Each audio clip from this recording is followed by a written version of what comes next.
Chapter 27. Rising Malevolence. Warning. This chapter does contain blood, gore, and death. Legion. Rising Malevolence. The cost of war can never truly be accounted for. Go, go, go. Move it. Move it. Up to the front. Clones were shouting orders to one another, all while getting into cover and firing into the darkness against an enemy they weren't able to properly see before they stepped into the moonlight and revealed themselves to be droids. Hundreds upon hundreds of droids. What are those things? Who cares? Open fire. Come on. Izuku was in the fight of his life. General Grievous was showing absolutely no mercy. Only by delving deep into One for All, him and Hikage working together to survive. His brothers did not stand by idly, but all their efforts seemed for naught. Grievous barely giving them a passing glance before brutally crushing them, throwing them away or using them against their own brothers as bats. Izuku raged at the casual dismissal of his brothers, but he needed to maintain his focus. He could only hope that the others were holding strong across the camp. Everyone, pull back to the lodgings. We need to set up a perimeter defense. Move, move, move, Fordo cried out, waving his arm towards the forest opening as his brothers and the students ran past him, with a few of the clones staying with him to provide covering fire before being ordered to retreat. The sounds of metallic steps approaching them along with blaster fire echoed through the forest, Fordo firing a few shots and hitting some droids, a few of the skinny yellow ones, and one of the bulky gray ones which took the hits but kept on advancing before he dove into cover. Sector 4 needs reinforcements. We're being overrun. I repeat, we are dash. Just at that moment, the gray droid reached him and peeked over, only for the clone to unleash a barrage of blaster bolts on full auto straight into its face, before knocking a second one down and fired into its core, with the third getting the rifle thrown at it, just as he pulled out his pistol and picked up a dropped rifle, mowing down any droid making it past him. Fall back, fall back, fall back, he roared, slowly walking backwards while going to town on their inorganic foes. After mowing down the last one near them, he decided to also begin his retreat, before noticing Mandalore standing against a villain he'd seen many times before through Izuku's memories. Impossible, General Grievous, he muttered, before sprinting towards them, quickly followed by Fives, Echo, Cut Up, Droid Bait, Kickback, Shrapnel, Bombshell, Starscream, Skywarp, and Thundercracker. The latter group all came in some pretty eccentric color patterns, primarily consisting of purple and black, with a bit of gray, black helmets and red visors, except Thundercracker and Starscream, who had a blue and red color scheme and red and gray respectively, while the two and Skywarp also wore jetpacks. Seekers to the sky, Fordo commanded, to which they nodded.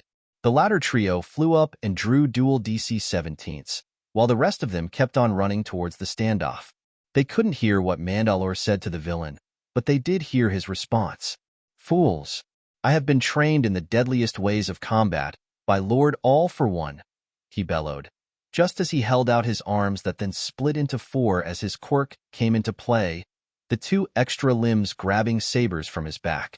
Just as the four-armed general began to spin around his two upper wrists, blaster bolts rained from the sky, as the trio opened fire with their pistols, forcing Grievous to dodge out of the way while the droids began to aim up to the sky, just as the ground forces came into range and went to town. These clankers will make great trophies. Shrapnel hissed, his verbal tick kicking in as he fired his carbine while dodging the blaster bolts. Less yapping, more shooting, Shrapnel, Bombshell said as he threw some thermal detonators at the droids and rolled out of the way, before taking off the rocket launcher he was carrying on his back and aimed it at Grievous before firing it. Much to his shock and horror, however, he knocked the rocket away with the flick of one of his scimitars. Impossible. That was a rocket, Bombshell exclaimed, just as he was hit in the shoulder by a blaster bolt, causing him to cry out in pain. VOD. Kickback. Take Bombshell to the lodgings. Lodgings? I'll cover you, Shrapnel yelled as he ran to cover his downed brother. Nodding, Kickback jumped and leaped towards them, putting Bombshell's arm around his neck and began to pull out, all while Fordo went to town on the droids again with his pistol and rifle. Combat had meanwhile begun between Grievous and Izuku, each of them swinging and parrying with their blades. It was, however, obvious which one of them was more experienced. Izuku was calling upon more and more of one for all to even keep up while maintaining his connection to Hikage, straining him even more.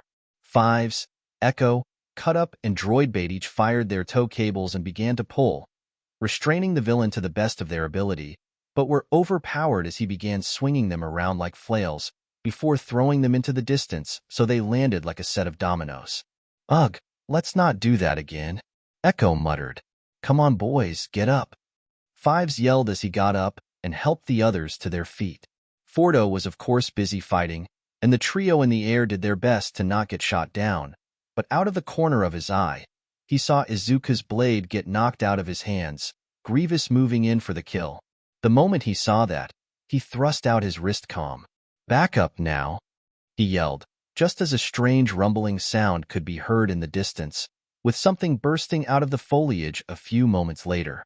What had just arrived hovered in the air with two searchlights on the villain, Oddball being visible in the cockpit while Bullseye were in one of the sideball turrets, with the two main blaster cannons taking aim, and Oddball angled the vehicle so the two tubes on top of it were also aimed at him. The moment he moved even an inch, Oddball opened up with the blaster cannons, forcing him to run off with bolts flying, while Bullseye moved his turret along, firing a green beam and cutting down any droid getting in the way. Noticing how nimble he was, Oddball pressed a button, firing 4 missiles at him, most of them impacting the ground and blowing up dirt and dust, along with the droids caught in the blast. While the smoke was kicked up, the few clones on board the vessel shouted at them to hurry up and get on board. No. We must pursue, Izuku said, not wanting anyone else to face the horror of a general. Dodging a few blaster bolts, the clones nodded as they got on board and flew towards Izuku, who jumped on board as they began to give chase, red blasts impacting against the hull all the while. Wait in it, a clone shouted as he ran after them, with Oddball slowing down so they could pull him on board. The clone panted heavily, before looking up at Izuku. The Darksaber, as per your orders, Mandalore, he gasped as he handed over the weapon. Menelo. I'm high enough that I've re-established comms. Call for immediate reinforcements. Already on it. A phone call is here. A phone call is here. Toshinori groaned as he grabbed his phone. Inko next to him blearily opened her eyes. They had decided to turn in early for the night after watching a nice movie. Yes? Toshinori asked before hearing the news. What? Toshinori yelled as he quickly got up and went to the closet to grab his uniform. What? What's wrong? Inko asked in fear. The camp's under attack. The battalion's being mobilized. What? Inko shakily whispered, horrified. Toshinori then buffed up and moved to the door before pausing and turning back. I swear to you, Inko, I will do everything in my power to keep them safe, he said as he gently held her. Please, she whispered brokenly. Keep them safe. I will, All Might declared as he opened the door to the balcony and leaped off into the night. Inko could only pray that her children were all right. Barb held onto the kids tightly as he descended the mountain towards the lodge. Unfortunately, by the time he got to the foot of the mountain, the battle was already in full swing, blaster fire going over their heads. Koda and Eri clutched tightly to his armor as he tried his best to get through the battlefield. Vode. I have the children, he screamed as he slid into a ditch. Thank goodness, but we can't get to the lodge. The way's already blocked off. What's happening? Barb yelled as explosions began to rock the forest. Villains. And they've brought droids with them. We're outnumbered 3-1, and there's reports of Nomu in the vicinity. I need to get the kids to safety. We can't get across. Then we'll just have to hold out. The clone yelled before pointing at a wall on the side of the mountain. Look, there's a small cave over there. Too small for any of us, but it might be big enough for the kids. Right? Barb yelled as he spotted the cave. Cover me. Roger. All units, we have VIPs in the vicinity. Eri and Koda have been found and are being secured at a cave near our position. Dodging and evading, Barb kept the children close to his chest before rolling and ending up at the entrance of the cave, before gently putting them down and ordering them into the cave. The kids, however, kept on clutching to him, forcing the clone to pull them off and nearly shove them inside. Kota. Eri. Protect each other and keep quiet. Only exit this place once the fighting's died down, okay? He yelled, to which they nodded, before he heard screaming from his brothers and looked over his shoulder, seeing a Nomu currently spewing acid at his brothers. Barb quickly put some leaves and shrubbery to cover the entrance before joining the fight. The last thing Kota saw Barb do before passing out from shock was jumping onto the Nomu with a vibroblade. Keep fire on that thing. 36 roared as the chainsaw Nomu was assaulted by the squad. A chainsaw then lashed out and struck 36 in the helmet, sending him flying into a tree. 36. Momo screamed in fear before grabbing one of his blaster pistols and began aiming at the Nomu, knocking around clones and even crushing some beneath its feet. Fortunately, one was able to drive it back with a minigun. You want a piece of this? The clone yelled, constantly firing the rotary blaster at it, even as it was pushed back. A few grenades and more blasters eventually brought it to its knees, where a clone got on top of it and shoved a grenade down its throat before jumping off in time for its head to explode. The headless corpse fell to the ground with a splatter, and the group was able to rest. The clone with the minigun, however, decided to double tap by filling the corpse with blaster bolts, just to make sure it didn't get up again, followed by all the clones surrounding it aiming their vambraces and incinerating the remains. 36. 36. Momo screamed as she got to the clone and quickly pulled off the damaged helmet. 36 groaned in agony, the right side of his face bleeding massively. 36. I am here, Momo. Come on, Momo said as she grabbed some bandages and other supplies to treat his face before wrapping it. Let's get out of here. Commander, we've got more hostiles incoming by the tree line. A clone called out by using his scanner. We've only got a few minutes before they're right on top of us. Commander, a clone said after jogging up to them, we'll never be able to get the injured out of here. Don't say that. We'll find a way. Right, 36? Momo yelled as she looked at the clone reassuringly. Hearing no response, however, she turned back to 36 in confusion. 36? She noticed that he was staring at her grimly. He's right, Momo. We won't make it, ugh. You need to take Ragdoll and go dash. No, dash. The others will come for you, and we can buy you the time you need to get to safety. Go while you still have time. 36 yelled as he grabbed his pistol. I'm not leaving you. Momo screamed. It's fine, Momo. It's not fine. 36 then grabbed her by the shoulder, looking her straight in the eye. We're just clones, Momo. We're meant to be expendable, he defended before letting his gaze fall. Momo then grabbed him by the jaw and forced him to look at her again. Not to me. Momo then helped 36 stand up and put his arm over her shoulder. You're not sheep to be herded to slaughter. You're wolves. And do you know what wolves do? Defend their pack? Exactly. Trooper. Yes, Commander. Momo blinked at the title, but now wasn't the time to argue. How far are we from the lodge? About a half a mile out. Battle comms are reporting that they're under attack as well, but they're holding the line and the main enemy forces are still in the forest. They're starting to breach the tree line. Another clone called out. Take the wounded and get out of here, and make sure Ragdoll is evacuated too. We can't let her fall into enemy hands, she commanded, before firing her pistol, nailing a droid square in the head. I'll cover you, Momo yelled before unleashing her quirk, creating something similar to a t-shirt launcher. If these things are robots, then that means that they should be susceptible to electromagnetic pulses, she muttered, before firing the gun, with the grenade sending out pulses the moment they hit. Hey, aren't those Shield Sans droid poppers? Yep, she said and fired more and more. Eventually the droids were scattered enough that she was able to fall back and join them, intermittently launching more behind her. Hopefully, everybody was still fine at the lodge, and they'd be able to provide support. Monoma was very much panicking over what this thing even was. Those worms, was it muscle tissue? Gross.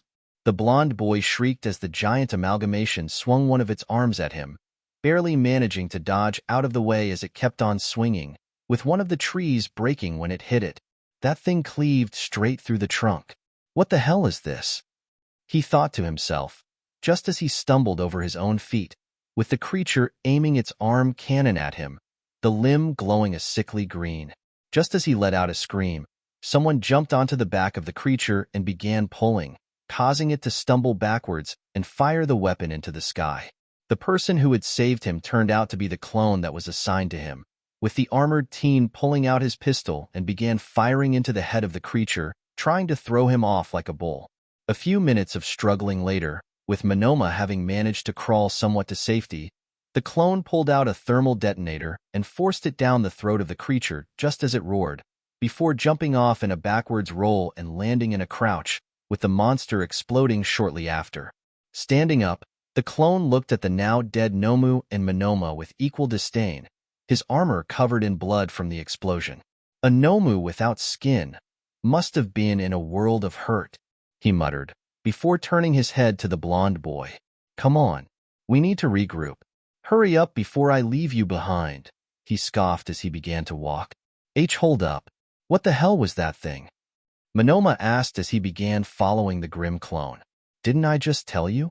That was a Nomu, a bioengineered weapon with up to 4 quirks. Impossible. Having more than one permanent quirk would drive one insane, or even kill someone.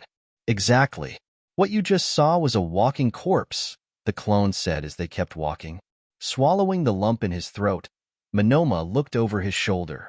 Was that really what one had faced? He shuddered to just think about it. And just so you know, the one at the USJ was worse. How? How could something possibly be worse than that thing? The one at the USJ was made to kill All Might. At that, Monoma froze. Kill All Might, he gasped, before beginning to run after the clone again, not wanting to be left in the forest in case any more of these Nomu were out there. Sentinel was calling out enemy positions from his vantage point, advising clone squads where to go and where to avoid, and generally serving as the tactician of the situation. All units be advised. Mandalore is with a squad pursuing an enemy heading east. Sentinel observed before hearing a commotion below him. A lizard man with an amalgamation of weapons fighting against his brothers, while Mandalore fought another opponent with a large staff. Get do you, RGKK? Ack? A clone clutched his throat, a knife managing to find its way there by a grinning villain. These are the so-called brothers of Mandalore? Pathetic, he said as he began to stab the dying clone over and over again, throwing in a kick every now and then. No. Sentinel yelled before charging his rifle and firing at the center mass of the enormous weapon of the lizard. The lizard snarled as he saw his weapon shattered to pieces before looking up at the clone who destroyed it. Come down here, clone, and fall by the hands of Spinner, disciple of Stain and his avenger. Spinner yelled as he grabbed an axe and sword. Sentinel snarled as he transformed his gun back to the double blade before pressing the button, the blades extending out farther and wider and activating his shield. He did not turn the vibroblades on. He would make this personal. Engaging the enemy, Sentinel stated before taking a step off the cliff and falling, digging the blade deep into the rock to slow his descent before pushing off, landing on the ground with a snarl as rubble landed around him. Villain, you attack my brothers and my friends. I will bring you to Tartarus, your new home. Good luck with that, clone. Harg. Spinner charged wildly with his axe and sword, crashing into Sentinel, who blocked the blows with his shield but was still pushed back against the cliff edge. You will fall, Spinner. I'll enjoy killing you like the rest. The lizard boy roared as he swung his weapon again. How many? How many of my brothers did you kill, you son of a bitch? I didn't keep track. Sentinel snarled as he headbutted the villain before lifting his leg and kicking him hard in the abdomen, separating the two before spinning and swinging his blade, Spinner barely able to block. The two continued to fight, with Sentinel blocking or deflecting most of the blows and remaining on the back foot. But that was on purpose. Spinner grinned as he kept up his attacks, relentless with each strike. You're actually pretty good for a clone, but not good enough. He fights sloppily. That abomination of a weapon is a testament to his lack of skill, simply blindly swinging it around his weapons. Sentinel narrowed his eyes. The trap would be sprung soon enough. Spinner then tried to do a simple spin kick, which was blocked by Sentinel's shield before he retaliated by spinning before grabbing Spinner's head and delivering a brutal knee to the face. A nasty crunch could be heard the moment the armor plating made contact. Arg! The scaly adult grabbed his nose, clearly broken from the blow. The blow was then followed by a sharp pain to the cheek, due to Sentinel swinging his weapon and hitting him, cutting his cheek with the stain retainer jumping back to create distance, holding a hand to his bleeding face. That blade is mighty fine. I think I'll add it to my collection, he sneered. Just then, Sentinel held out his weapon, the blades retracting back to the body as it once more looked like a staff, before electricity began crackling to life at each end. Believe me, beast, Sentinel began. You will get a close demonstration, he snarled, before the two charged at each other, Spinner swinging his giant axe of scrap, with Sentinel jabbing his staff into the stomach of his foe, sending an electric shock through him. Ag! Prepare yourself, villain, Sentinel spat. I will not finish you yet. Meanwhile, Magna, who had been pretty much dominating the fight with Mandalay after defeating Pixie Bob, was being throttled by Tiger, although Magna managed to evade his blows. You are such a pain, darling, she said, before putting her hand on Tiger, activating her quirk and sending him flying. Just as she had done that, though, she felt a painful shock surge through her, and looked over her shoulder to see nothing, only to get jabbed again. Swinging the steel beam, she hit something, which turned out to be a clone in black armor, flittering out of some sort of stealth field as he hit the ground with what was most likely a concussion and several broken bones. Clones then began to appear out of thin air, coming out of cloaking and each holding some sort of electric weapon, and a few even had sticks and rocks.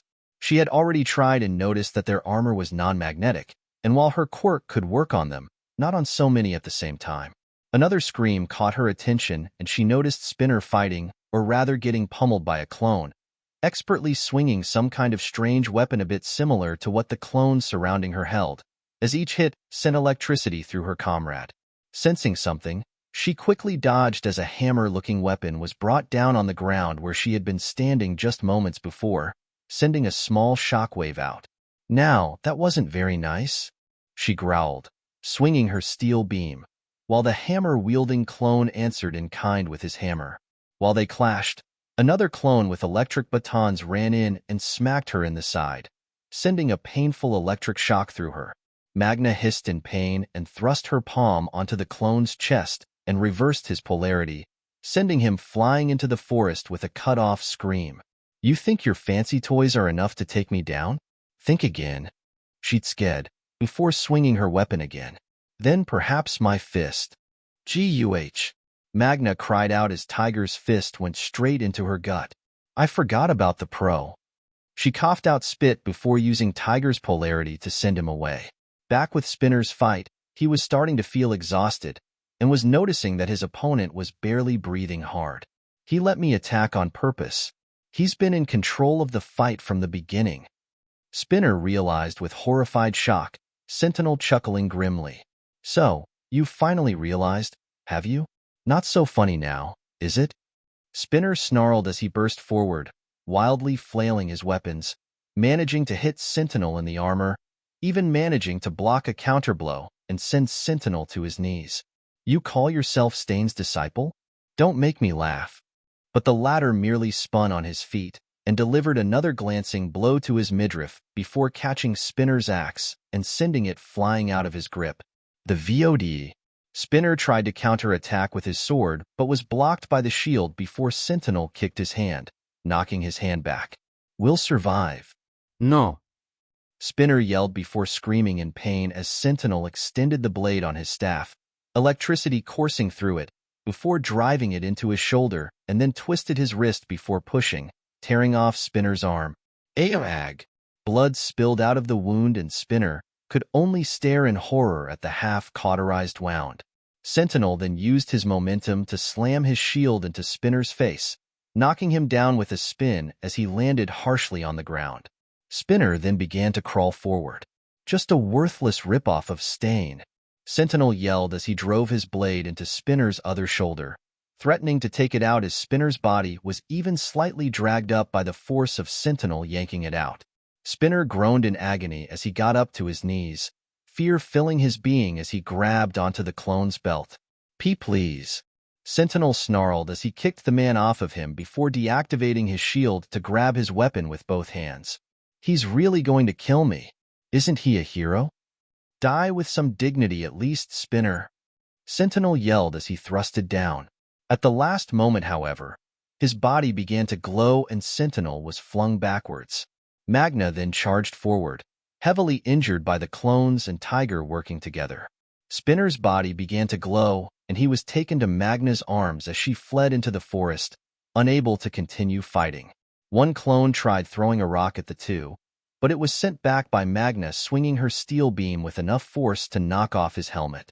Get back here, Spinner.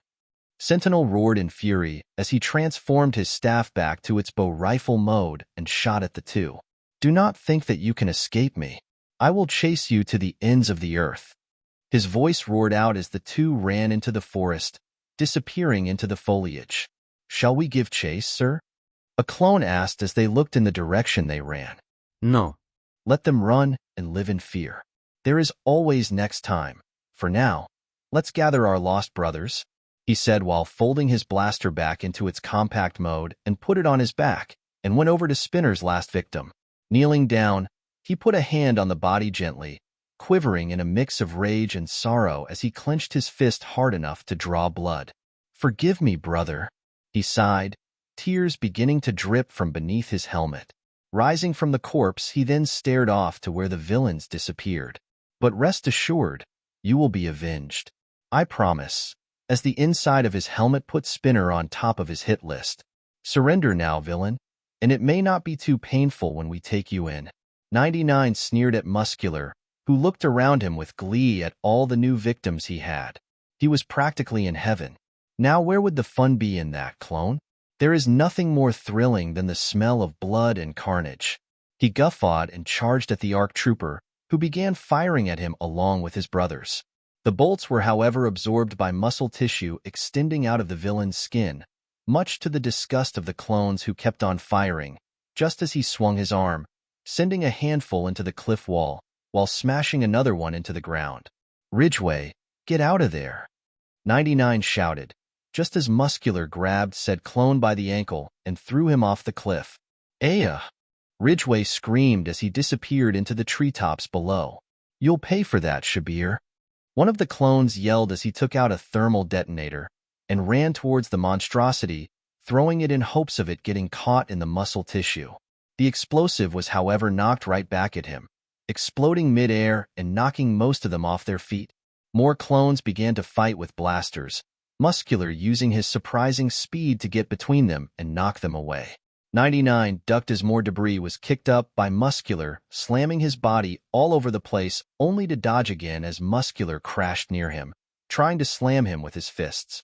Muscular grunted as he was suddenly pierced by multiple tow cables, clones coming down and shooting him.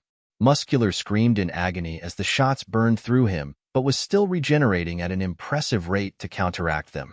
Finally, he managed to pull the clones down and snarled as he went to kill some only for 99 to fire something out of his wrist.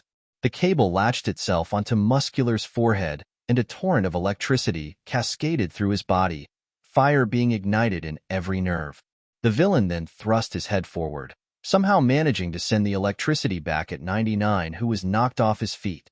Slamming the Horn Company troopers away, Muscular went in to kill the pesky clone and slammed both of his arms down, only managing to crush 99's leg, who'd managed to roll somewhat out of the way. 99 screamed in pain before managing to roll even more out of the way as Muscular continued his rampage. Doing his best to ignore the pain in his leg, 99 sat up and looked around at the battle taking place. Clones were shooting and jumping onto Muscular to try and overpower him, while he kept on smacking them away and throwing them off. Muscular! A voice roared as an axe slammed into muscle tissue as Orion appeared from above. Leaping off of the villain, he'd left an entire satchel of grenades which exploded with great force, knocking Orion off of his feet. Orion took the lead in fighting Muscular, but it wouldn't be enough. 99 knew that he had to do something. I have to rise, he thought as he shakily got up to his good leg before setting pressure on his bad one. 99 screamed in pain as he hobbled, but continued forward. Completely filled with determination, he took another step forward and felt a spark. 99? He heard Nana ask in shock and confusion. Nana, how? I don't know. One for All is somehow reacting to your determination. I'm seeing through your eyes right now. Nana, I need your help. My brothers are dying. You know what happened to Hikage if we do this? It doesn't matter. As long as I can save them and stop this monster, 99 said as he stood just a bit taller. Then I will gladly pay any price. Very well, my friend, good luck. Power then began to surge through his very being as 99 was reinforced by the energy of One for All. Already feeling both the positive and negative effects, he knew that he had to act quickly. Muscular was too busy laughing as he killed more clones, barely paying attention to what was occurring. By the time he noticed the light show behind him, it was too late. Smash. The sheer force behind the blow was enough to blow away all the muscle tissue on Muscular, the sounds of his skull cracking by the punch barely audible against the cacophony of the rubble exploding as his body slammed into the mountain. All the clones could only stare in wonder at the sight of one of their own, using One for All besides Izuku. But the consequences would soon be seen for such a choice. 99. Orion screamed. Denki and Kyoka were running through the trees, coming up on the cliff where they were seeing clones being flung off.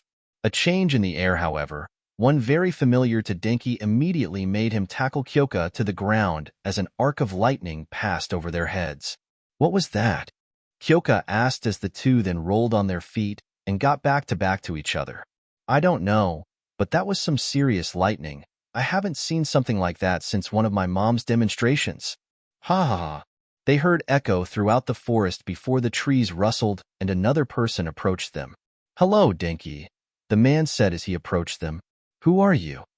Denki yelled as he charged electricity while Kyoka readied her jacks. How do you know my name? The man merely laughed before shrugging off his cloak, shocking the two teens. He had blonde hair and a slightly sadistic grin, Lichtenberg, or lightning scars covering his entire body. The biggest shock to them, however, was the hole in the man's chest, the greatest concentration of scars spiraling from it. Lightning sparked across his body as he stared at Denki with a grin. As if I wouldn't know my own nephew. Mustard had been easily defeated, but the effects of his gas had still impacted a few of the students, Itsuka included. Tetsu had been the only one not injured or affected by the gas. Tetsu, I need you to take Itsuka and the other students and run back to the lodge. That's where the majority of our forces are gathered, holding off the attack and where the students are gathering. A slightly wobbly Itsuka shook her head and tried to grab onto Thorn. I won't leave you, Thorn, Itsuka whispered. Sire, please, I can still fight. I won't let the man I love do something stupid, Itsuka said, looking him straight in the visor. Thorn stared back at her for a moment before taking off his helmet and staring deep into her eyes. Itsuka, in I Cartel Garderajuum, I will know your name forever. In other words, I love you too, he said before gently kissing her. Scum. Ugh. Itsuka gasped before falling unconscious. Thorn. Tetsu gasped. What she doesn't know is that we're almost surrounded and the enemy is almost on us. And they're not afraid to kill, Thorn explained as he held her up bridal style before passing her on to Tetsu. If you guys stay, you'll get overwhelmed too. We only have so much ammo, and the chances of reinforcements are unlikely to get here in time. Mandalor's been summoning more, but he's also busy fighting another villain, and the troops are scattered, Thorn said as he charged up his Z6. Thorn, there's gotta be another way. There is no other way, believe me. I don't want to do this. I want to be able to come back. All of us do, Thorn said as he motioned to the other clones next to him, all of them nodding solemnly. He then began gently caressing Itsuka's face. But for her, I'd do anything. Tetsu couldn't bear it, swallowing heavily at what he was about to do. I'm sorry.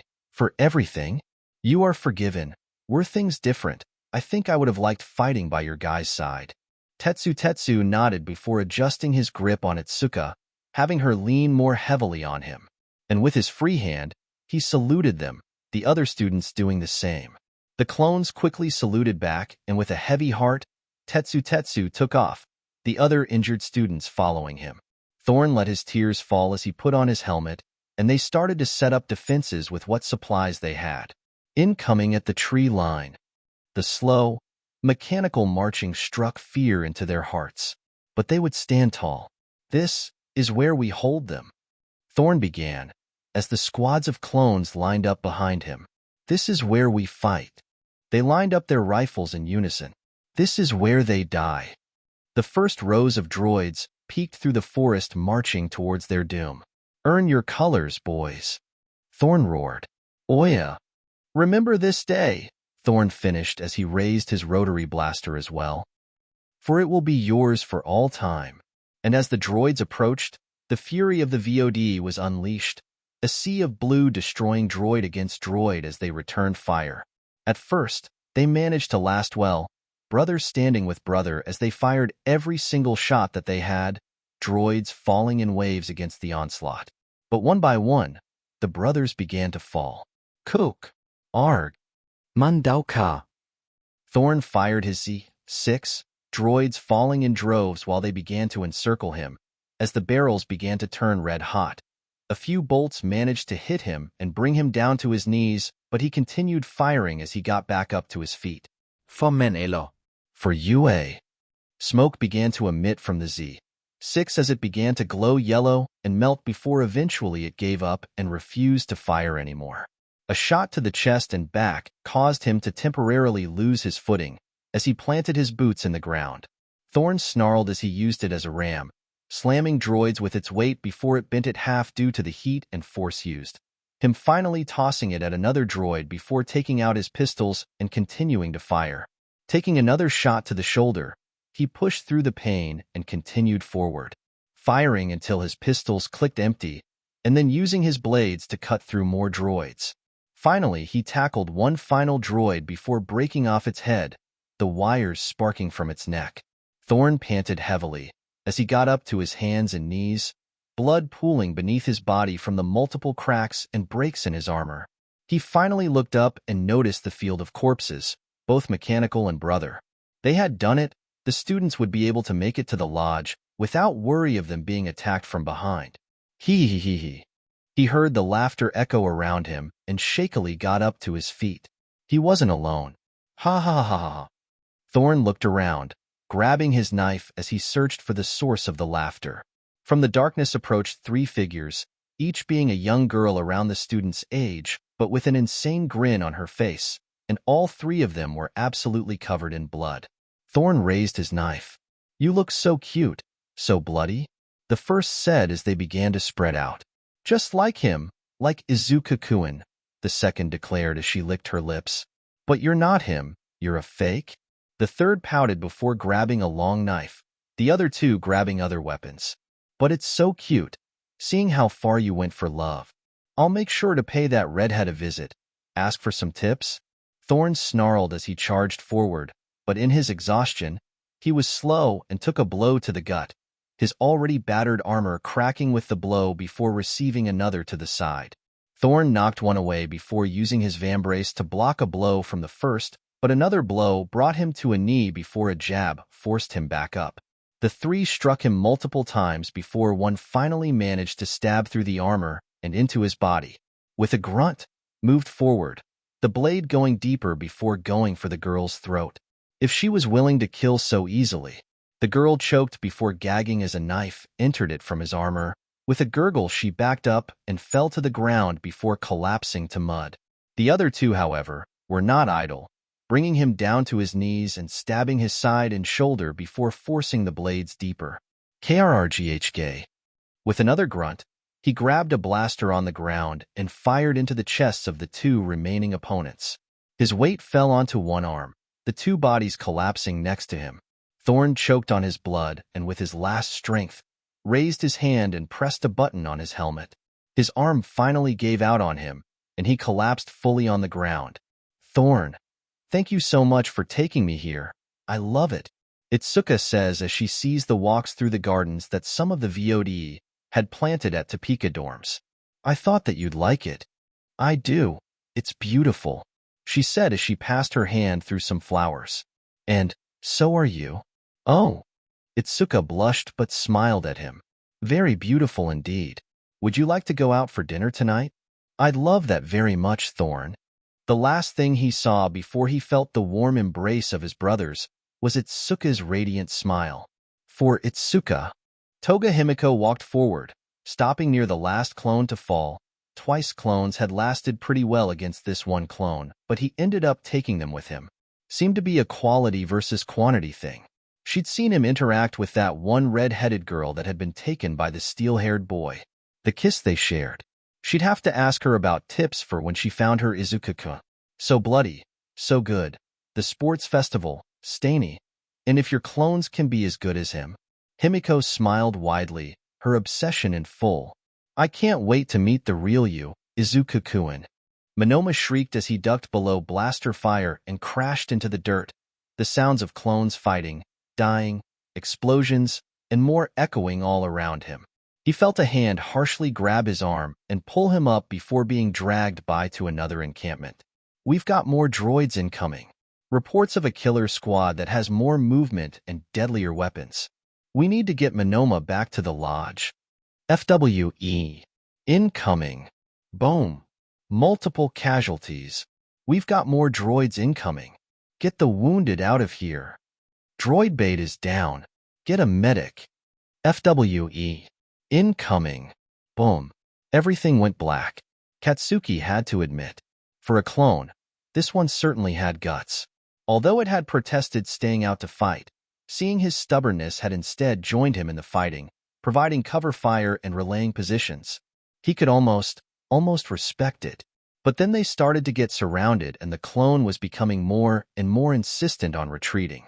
But Bakugo Katsuki would never retreat. All Might had never retreated and as such, neither would he. Still, they were getting surrounded but Katsuki never felt more alive as he blew these droids to pieces, uncaring of what was happening around him. Then something landed next to him. Grenade. Katsuki felt something tackle him before everything went black as the grenade exploded.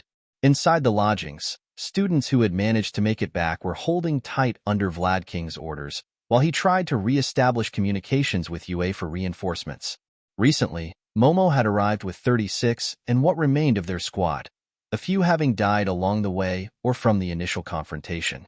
Ochako was currently dragging a clone inside of the cabin next to another one and looked down, covering her mouth as she realized something. He had passed on the way inside. Taking a closer look, she gasped and took a step back. She knew these two. Steel skin. Quick fix, she whispered, feeling tears running down her cheeks at her deceased friends. The eccentric clone medic had been part of Izuku's license exam, and despite being quirky, was a friend to all he considered his patients, even told them stories to make them feel easier. Steelskin had always acted like a shield for anyone who needed protection, no matter what the assailant had held, and was therefore beloved amongst many.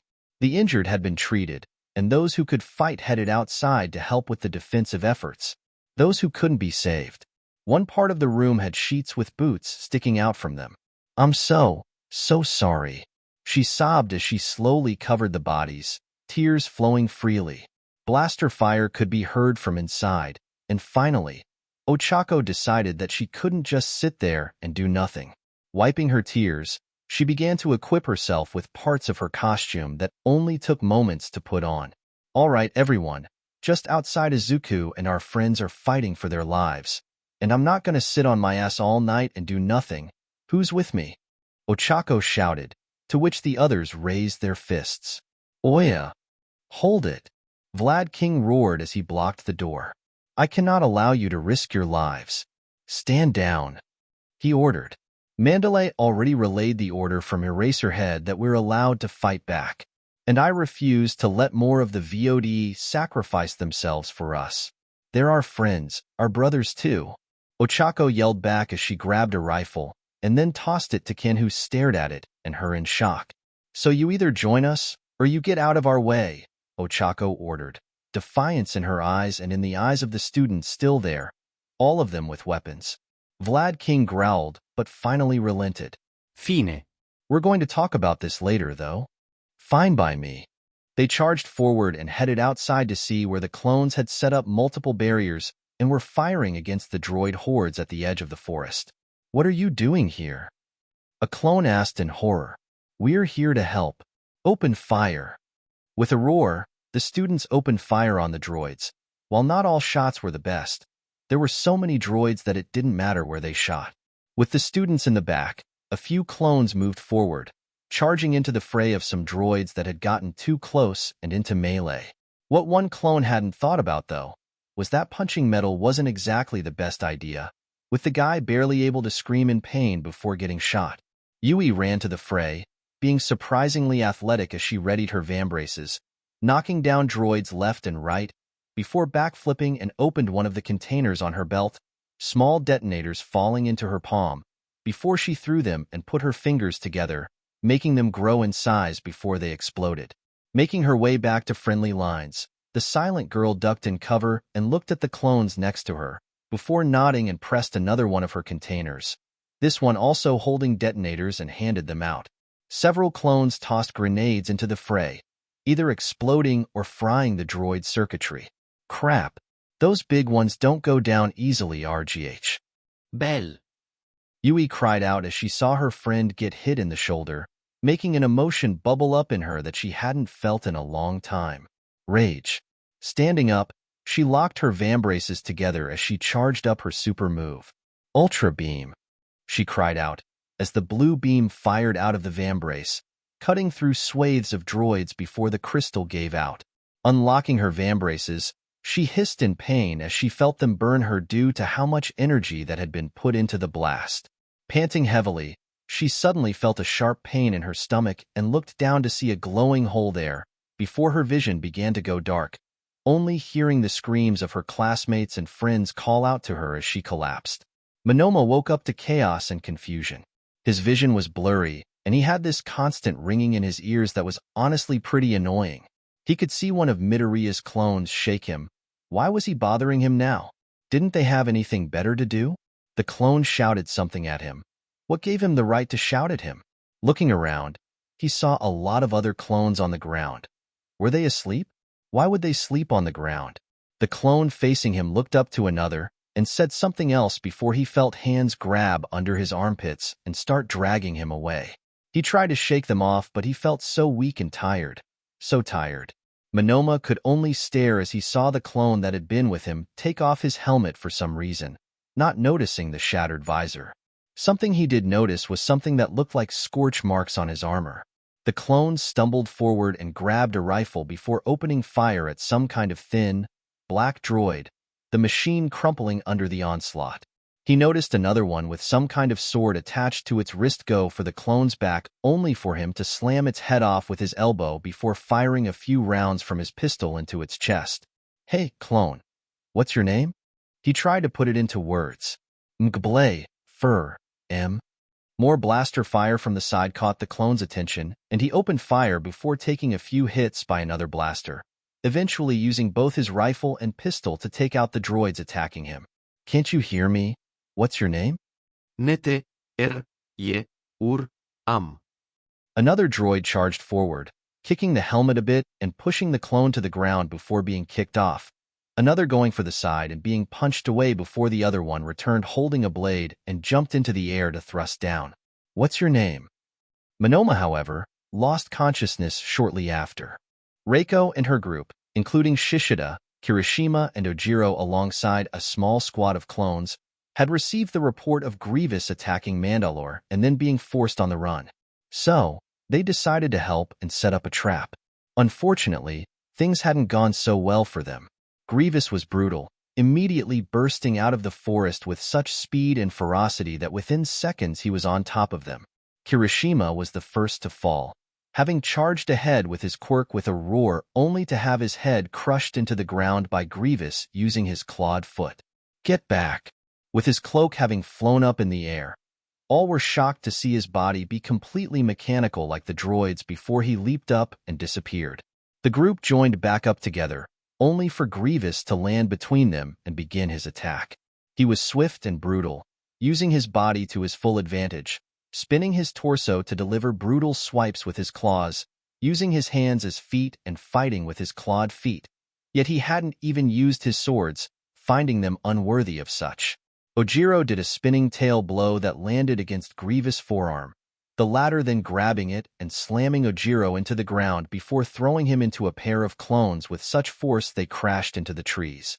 Jirota roared as he bulked up and tackled the larger villain, the latter being dragged by the force before he dug his feet in and his arms split, the lower two holding onto Jirota while the upper two went up and then crashed down on his back with such force that he was immediately knocked out.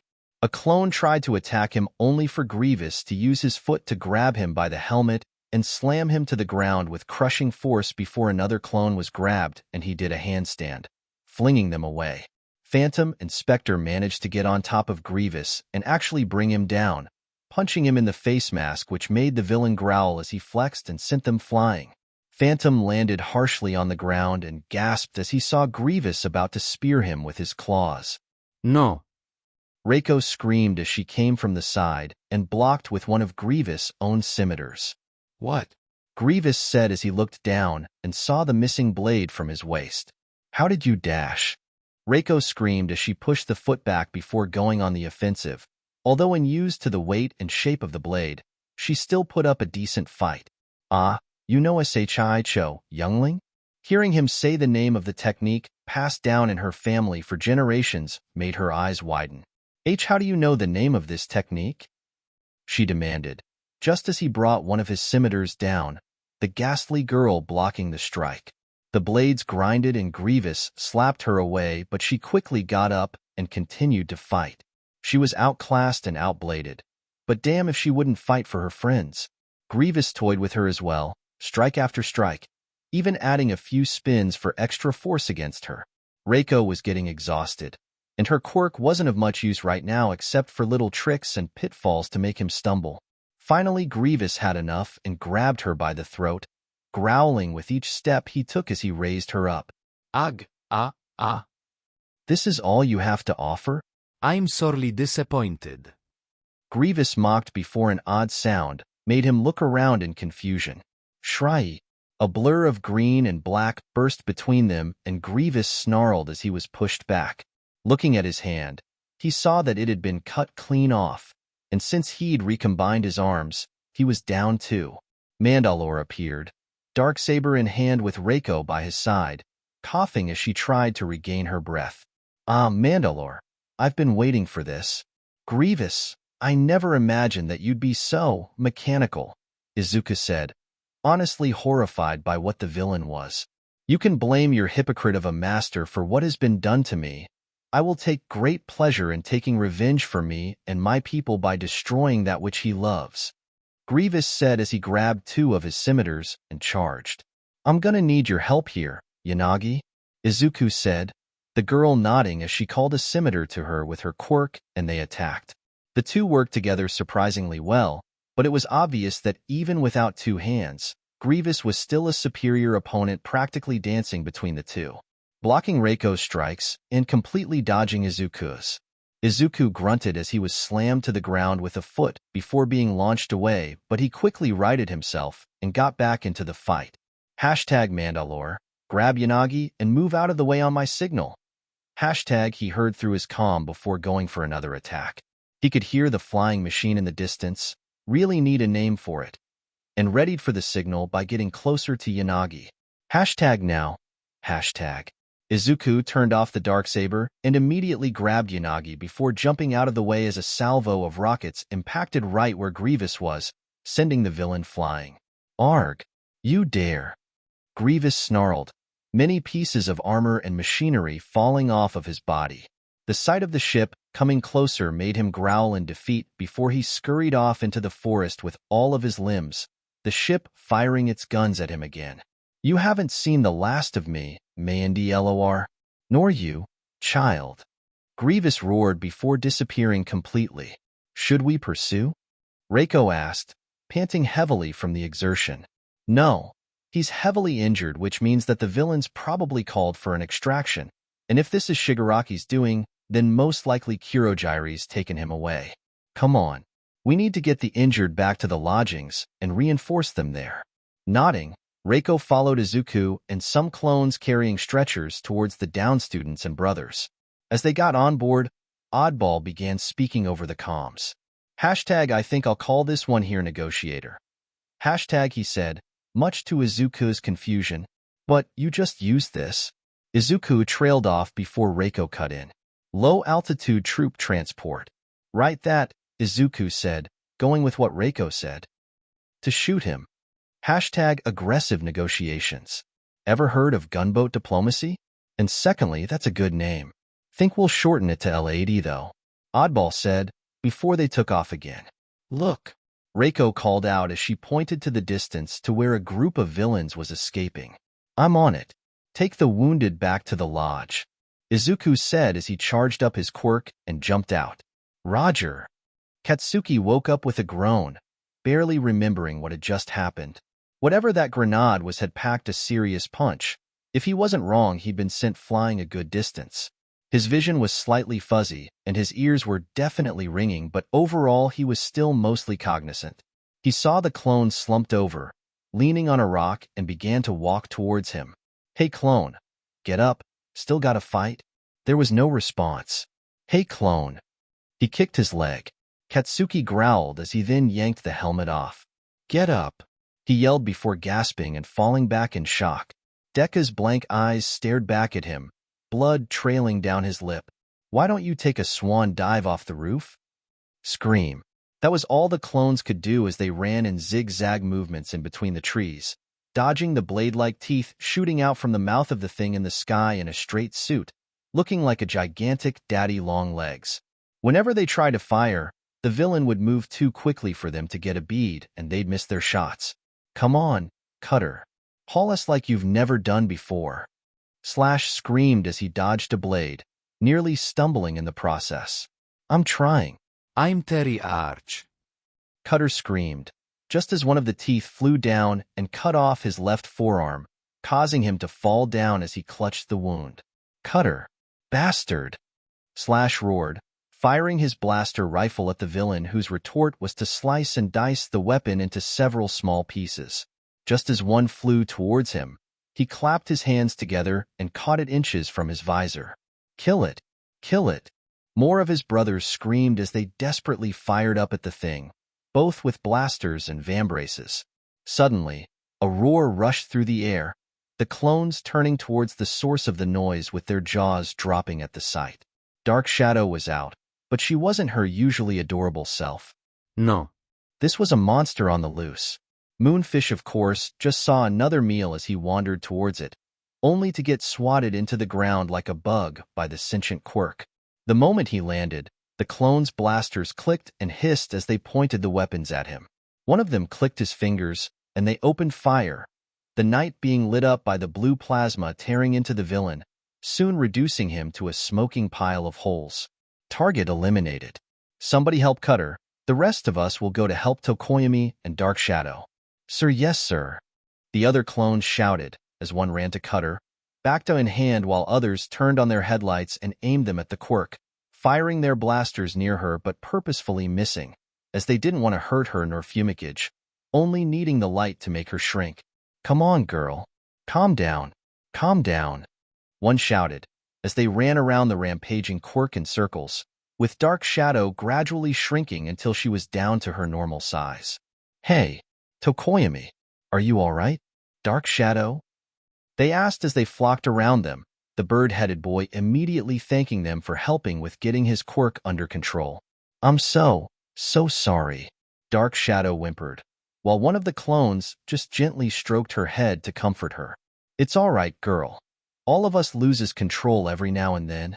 But I could have seriously hurt or even killed you, she exclaimed, tears running from her eyes. But without you, we would have all been sashimi. Thank you, Dark Shadow, our precious little sister, the clone said, as the rest of the survivors of what would soon be Shadow Company gathered. Hot. The flames around him were unbelievably hot. Shoto groaned as he sat up, a few clones being with him and unconscious, with the group being surrounded by a sea of blue flames. His immediate action was to surround them with ice, so they wouldn't melt as he helped up the clone and made sure he was okay. The wall of ice was, however, soon evaporated, and revealed a young adult that looked like he had been sewn together several places. "Hello, Shoto Todoroki." He grinned. Izuku chased after the villains but snarled, seeing them disappear one by one into Kurogiri's portal. He did not expect for someone to come out. Men elo. Izuku's blood chilled as he recognized the voice and snarled. "Shigaraki." Said man was standing nonchalantly, but with Kurogiri next to him, there wasn't much that he could do without his enemy immediately being protected. "What do you want now? More questions?" "No, more like your surrender." What? "Did you never wonder why we came, Mandalore?" Shigaraki asked with a grin. Izuku's blood chilled. "You came for me." "Indeed, though I admit, Grievous did go overboard. But I am surprised at how well you and your clones have managed so far." "What do you want, Shigaraki?" "I honestly didn't want to go after you right now. You've been too much fun. But Sensei wants to speak with you, and so he shall," he said while holding up a pair of quirk-suppressing cuffs. "And what?" Izuku gulped. "Would All for One want with me?" "I don't know, but I guess it'll be up to you to find out, no?" Izuku growled as One for All surged to life, while Shigaraki merely chuckled. "I'll cut you a deal, Mandalore." He yelled over the crackling thunder of Izuku's power. "You surrender, right here and now, and I'll call off my forces. No more clones need to die, and neither do any of your friends." "Izuku!" Ochako cried out as she and the VOD burst through the trees while the gunships he had created surrounded the villain and aimed their weapons at him. "I'm so glad we found Shigaraki." She snarled as she and the clones raised their blasters. "Hands in the air, Shabir." "Stand down." Mandalore roared as he surged with more energy before One for All cut out. "Izuku, don't do this, it's suicide." Nana cried out. "I have no choice, I'm sorry, Nana." "Izu dash." Nana's voice cut off as he severed the connection and Izuku took a few steps forward. "Do I have your word, Shigaraki?" he called from across the field. "Izuku?" Ochako questioned worriedly. "You do, and here, a little show of faith," Shigaraki said as he made a call. After a few seconds, reports began to file in. "VOD, reports are coming in from all across the battlefield. The droids have shut down. I think you know what you need to do, Mandalore." "Izuku?" Ochako said with fear. "Ochako." Izuku began but paused as if debating something. "I need you to take care of something for me." "Izuku, what are you planning on doing?" "They came here for me. If I don't surrender, the droids will reactivate or he'll send in more." "Izuku, don't you dare do this. They'll probably just kill you." Ochako said as she grabbed onto his wrist. "It's a risk I have to take. Do you trust me?" he asked, turning back to her. "Ah, yes," she whispered, bowing her head as tears began to pool in her eyes. "Then there's two things I need you to do. First, when I'm gone, check the nearby forest. Second, I need you to show Cody that you have this," Izuku said as he passed her the hilt of the darksaber. Ochako shakily took it and clipped it to her side. She noticed that the clones near here suddenly grouped a lot closer. "Izuku." She began to cry. "I'll be fine, but I'll need a rain check on that date," Izuku said before giving her a hug. Ochako held on tightly, worried for her friend. "It'll be fine," he whispered to her ear, trying to soothe her as best as he could. He then gently tapped his forehead against her own before finally breaking away. He took off all of his armor and weapons, laying them at his feet before moving forward. Izuku glared at Shigaraki's grinning face before letting himself be chained by the quirk-restricting cuffs. "After you," Shigaraki said with a mocking bow. Izuku merely stood tall and walked forward into the black and purple abyss. Ochako, helpless to do anything but watch as the portal disappeared, fell to her knees. She screamed, a scream followed by roars of rage by the clones. "Author, again, I'm sorry. As a sort of apology, however, we do have one omake. That is to be considered canon between our story and King Kuma's." Thorn woke up in a dark room, looking around in confusion. His body no longer burned from the blaster holes, now the knife wounds, and his armor wasn't cracked either. After looking around for a few minutes, The clone saw a light in the distance and headed towards it, the shining beacon becoming brighter and brighter until he had to cover his eyes while reaching out towards it. When it died down, he was standing in what looked like some type of cinema. However, that wasn't what surprised him. Gee guys!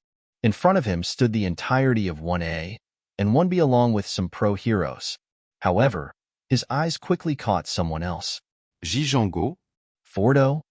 Before he knew it, his two brothers had embraced him and pulled him into a hug. Welcome, brother. It's good to see you, Django said, tears slowly running down his cheeks as he held Thorn close. How? It's a long story, but we saw what you did. We're so proud of you, a strange, well-dressed teen with a cape and bare ears said as he approached him before touching his forehead, filling him with knowledge. Not his own, but still friends. Thorn gulped as he was then approached by Itsuka. Sire? He couldn't help but whisper, even knowing that this wasn't his own. Itsuka hugged him, holding him tightly. Thank you. Thorn felt his emotions swell up and did the only thing he could think of. Cry. Chapter 28. Mourning. Warning. This chapter does contain blood, gore, death, etc. If you are uncomfortable with these topics, please read at your own risk. I can't really place specific warnings because it's literally all over the place. Legion. Mourning. Strength of character can defeat strength in numbers. Getting into a battle stance, Shoto analyzed the patched-up villain while moving in front of the still unconscious clones with him. Who are you? He asked, not bothering asking how he knew his name since it had been broadcast to the entire world during the sports festival. Me?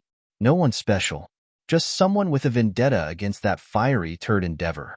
But you may call me Dabi, the patched-up villain said, bowing in a mocking attitude, seemingly unbothered by the blue inferno they were standing in the middle of.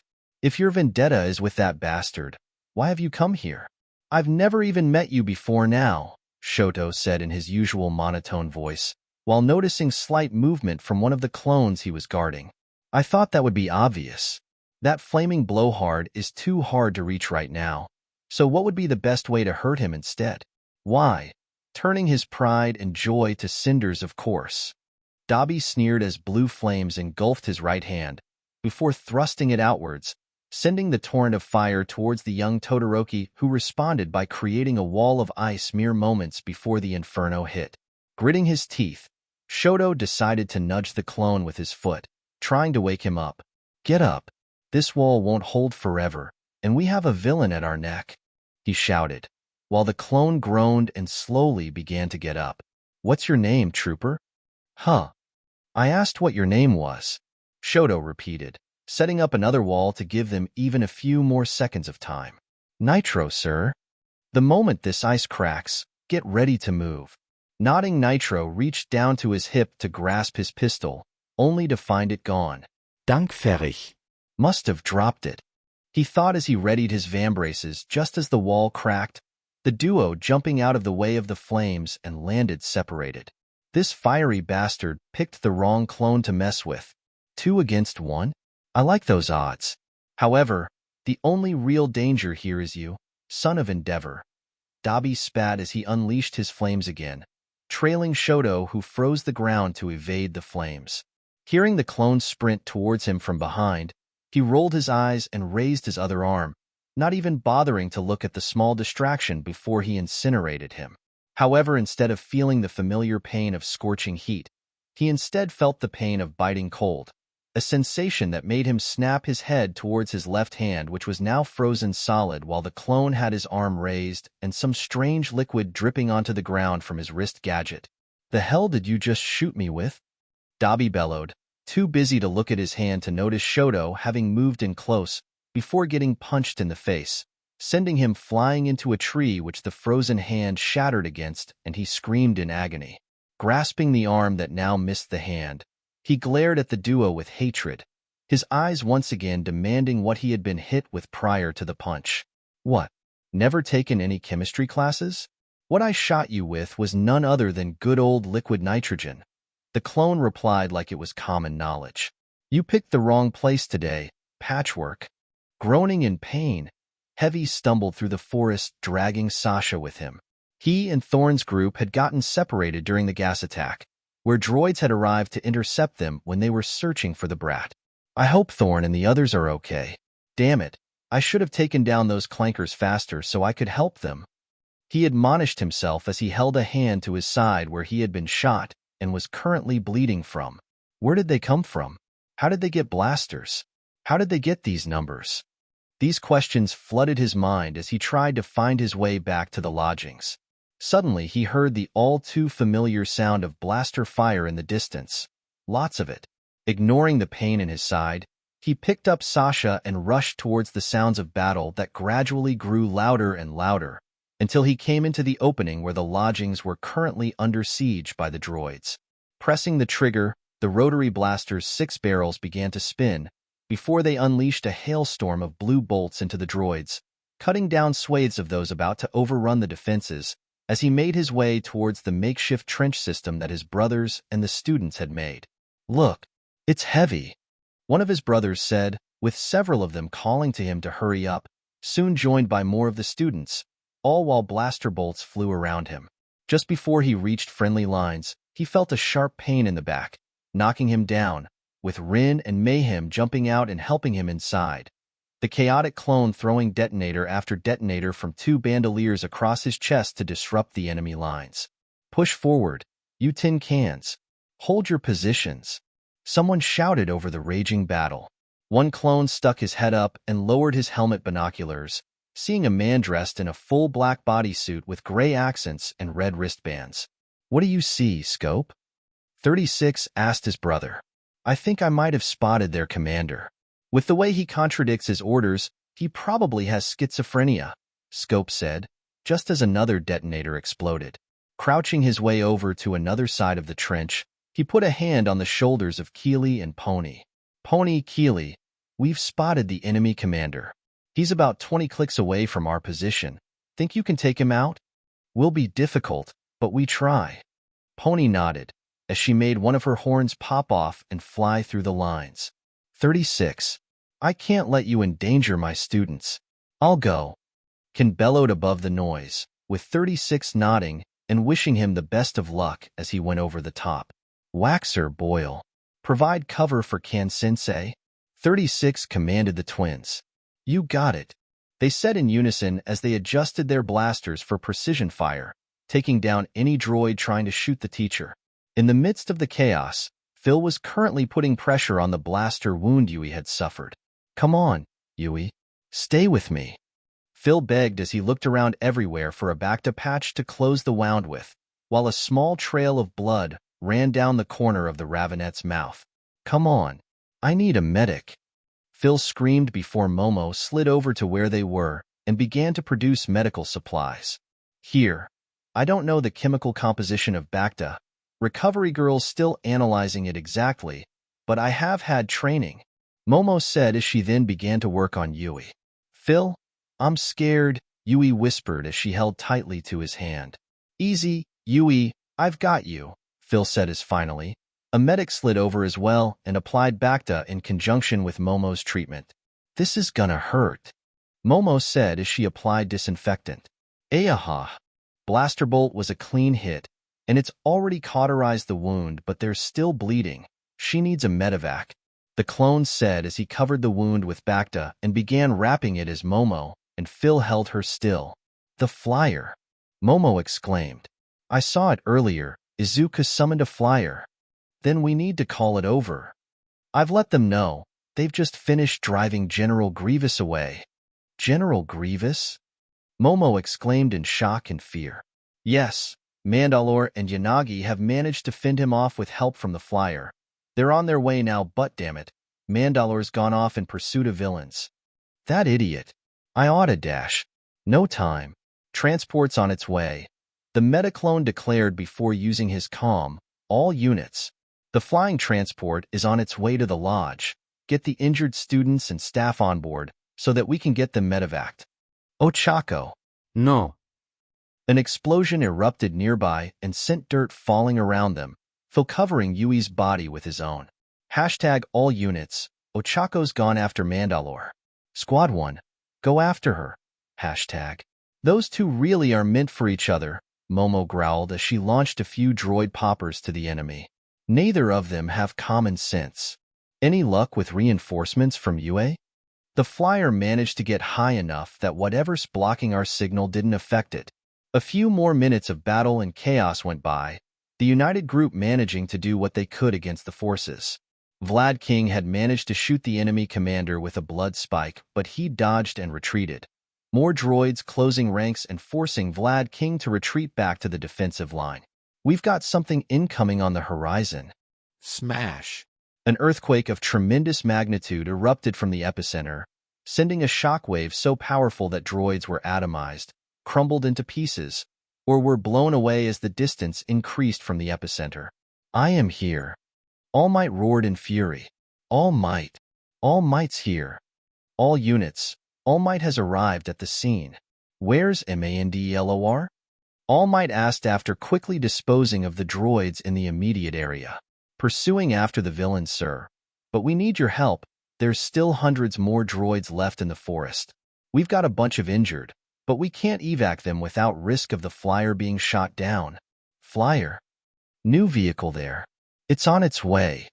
All Might turned to see the flying vehicle land in the now open field, clones grabbing stretchers from the lodge and other supplies before loading them onto it. Hashtag all units. This is the low-altitude assault transport, IELAT. We're taking the injured in. Hashtag. All Might. We've still got droids in the north and east. Thorn's squadron managed to take out the south and west companies that were on their way, but we haven't had any word from them since, a clone reported. Hashtag all units. The droids have suddenly shut down in Sector 12. Hashtag. Hashtag Sector 10 here. Same thing. Hashtag. One by one, the different sectors were receiving reports that the droids had surprisingly shut down without any action from the clones. Something's wrong. All Might, can you check it out? All Might nodded before sudden screams of rage erupting from the clones surprised everyone. What happened? The droids have shut down because Mandalore has surrendered to the League of Villains? The clone said. All Might's blood ran cold. Mandalore has been captured. All Might gasped in horror before jumping off in the direction of their last known location. Arriving with another crash, he found only Uraraka and a few of the clones, catatonic. All Might, you're here. Ochako rasped out, her vocal cords highly abused from the screams she'd made. What happened? Izuku went after the villains, and Shigaraki appeared again. Wanted him to surrender and he'd call off the droids? And he willingly surrendered? Yeah. Took off what armor he had, and he gave me the darksaber, Ochako said as she held up the mentioned weapon. She didn't notice how the clones around her were giving her extra attention, but Toshinori did. Whatever Izuku had done before surrendering had been something understood only by the VOD. All Might wanted to scream his fury into the heavens as well. But right now the children needed him to be their support in this darkest hour. There are still some of your classmates unaccounted for, All Might began as he kneeled next to the solemn girl. You should go and help them. With a large hand, that were at any other time would appear comical on her shoulder, he comforted her. Don't worry, we'll get him back. I know we will. He owes me a date. Todoroki. All Might's landed in the area. The droids are shutting down. All Might? Dabi thought in fury and pain. I thought that the signal blocker should have prevented them from contacting reinforcements. Hashtag Dabi. Mandalore has surrendered to us. The mission is complete. Hashtag. Not yet. Dabi then unleashed his largest attack yet with a roar, with Shoto placing himself between the clones and in his moment of desperation and fear thrust both fists out in opposite directions. From his right side erupted a veritable monolith of ice that would constantly melt and rise as he protected the clones, and from his left, a titanic discharge of fire to combat the inferno of his enemy. Shoto had begun with a strong horse stance, one of the earliest things Endeavor had taught him, and truth be told, it was the only thing keeping him up from the strain of using both sides of his quirk at the same time. Finally, however, the blue fire dissipated and Shoto allowed himself to stop using his quirk. Falling to his knees in utter exhaustion, Shoto looked to see the sheer devastation caused by the quirks combining and fighting each other in the forest. Dabi was nowhere to be seen, however. He's gone. Shoto grunted before falling down. He was caught by gentle hands, as the clones who he'd saved raised him up and took him to safety. You did good, Shoto. You did good. Kaminari was shocked, in disbelief, or maybe even in denial. He couldn't place his finger on it. Impossible. My uncle is dead. You're just an imposter. A fake, Denki said, panic increasingly crawling into his voice as he began taking a step backwards. Search your feelings and memories. You know it to be true, the man said, following each step backwards up with one forward of his own. Kyuka suddenly placed herself between them, spreading out her arms to cover her friend. Don't listen to him, Denki. He's just trying to get into your head, she said, her earjacks lifting themselves up threateningly like snakes. Oh, what's this? Got a little girlfriend, do you, nephew dearest? He chuckled, to which Kyuka glared at him. Stop trying to play mind games with him. Denki, he can only be lying about being your uncle. There's no way it's true, she said, turning to the electric blonde who looked like he was understandably having an internal crisis. Ha, teenagers. So mouthy. The villain sighed and began to approach, electricity crackling between his fingers, his hand reaching out towards them. The moment he did so, Kyuka reacted immediately by ducking down and rolling to the side before jabbing her earjacks into the limb and sending her heartbeat into it. That, however, only served to piss him off, making him swipe after her as she dodged the swing and jabbed into him again. You brat, he growled, before trying to predict where she would go next, waiting for the right moment where the punk rock girl jumped again, before reaching out and grabbing her throat, lifting her up while slowly crushing her windpipe and burning her neck with his quirk. Denki roared and tackled the older man, electricity flaring up as the impact caused him to let go of Kyuka, who held her neck in pain while gasping for air, tears and saliva dripping onto the ground while her pupils trembled due to this experience, practically paralleling the USJ, causing her to go into shock as a panic attack hit her like a truck. The two lightning users clashed, electrical arcs winding up all around them.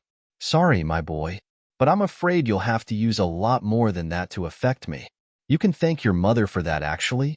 He laughed as he began to overpower the younger man.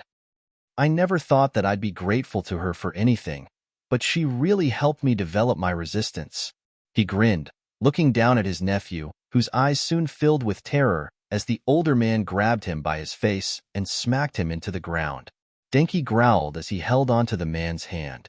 That's it. Let your anger take over. Unleash your true self. Together, we can rule this wretched country alongside the master. He cackled, removing his palm from his nephew's mouth, allowing him to speak. Wheezing and coughing, Denki glared up at him. He only had one response to the proposal. Fuck you. His uncle merely laughed. Oh, my poor boy, so misguided, he chuckled. Of course, I realize now that you have been surrounded by such heroic taint for so long. You cannot achieve your full potential. I want to train you, boy, but first, a test. His uncle then leaned forward with a grin. Tell me, do you know where your little girlfriend is? Denki's eyes widened in horror as he looked back to where Kyuka had been, only to find her being held at knife point by a masked man in a top hat. He had taken advantage of the girl's moment of trauma and used it to cuff and gag her, tying her earlobes into a knot so she couldn't use them to free herself nor jab at him. I must say, this is quite the haul we've gotten, sir. It was surprisingly easy. The girl seems to have an innate fear of lightning. Quite stupid to then choose an electric as your partner if you ask me. He chuckled bemused, as the girl glared at him. Shall we take them both with us? We have the room, Compress asked, while Kyuka struggled to get out of his grasp. First I want to conduct my test. Marble her. Kyuka yelped before suddenly disappearing, becoming a marble in Mr. Compress' hand. Kyuka! Denki screamed before he was kicked away by his uncle. It's simple, Denki. You will fight Mr. Compress. You will use your power to its fullest. Satisfy me, and I will let her go. Refuse or fail and she dies.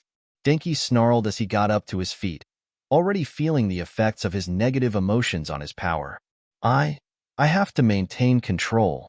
Denki thought as Compress then threw more marbles at him, revealing debris and other obstacles that got close to crushing him. Come on, Denki. His uncle called out. "You're disappointing me," he called out, annoyed over how he still maintained control. "I simply don't understand your logic. We should simply take both of them with us after this little experiment of yours." Mr. Compress sighed as he threw another marble, this one holding the corpse of a clone. Denki's eyes widened as he saw the clone pass by, recognizing his armor. Flint. The clone was a recent friend made.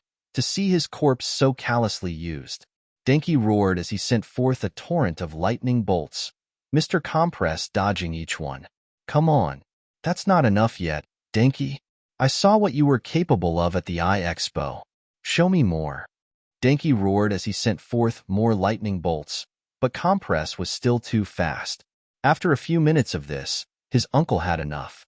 "Ugh, so disappointing," he said as he shot a lightning bolt across the clearing that struck Denki in the chest and sent him flying and then crashing into the ground with a groan. "Mr. Compress, kill the girl. If Denki wants to do things the hard way, then we'll do things the hard way. And after you kill her, I may pay my dear sister and niece a visit. It's been so long after all." Denki gasped as he saw the villain pull out the marble and applied pressure. Crack. Crack'em. Rea awa.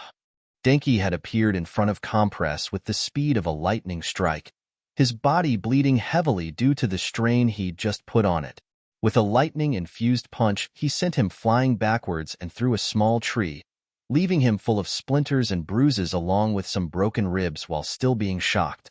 "That's my boy." His uncle laughed uproariously. Denki roared again, the very sound like the thunder from the sky, as he then shot a miniature storm towards his uncle, who flared up his power and combated it. "Amazing! His power is so great that I'm even feeling his attacks against me, and that technique he just used, it wasn't just speed. He was turning his own body into lightning. The marvels of the next generation, and my sister holds you back so much, Denki," he said before overpowering him and sending his nephew crashing to the ground. Denki groaned as his body burned in agony, his mind fraying at the edges. "I am truly amazed. And it looks like you did quite some damage to Mr. Compress," he chuckled. "Oi, fuck you and your nephew," said Villain grunted while pulling out the worst splinters and threw the marble containing Kyoka onto the ground, releasing her. Hearing the groan of Kyoka, he then turned to her, the girl staring at them in horror. "Tell my sister that I'll enjoy spending time with my nephew. Come along, Mr. Compress. You better make this up to me. You hear? You owe me big time."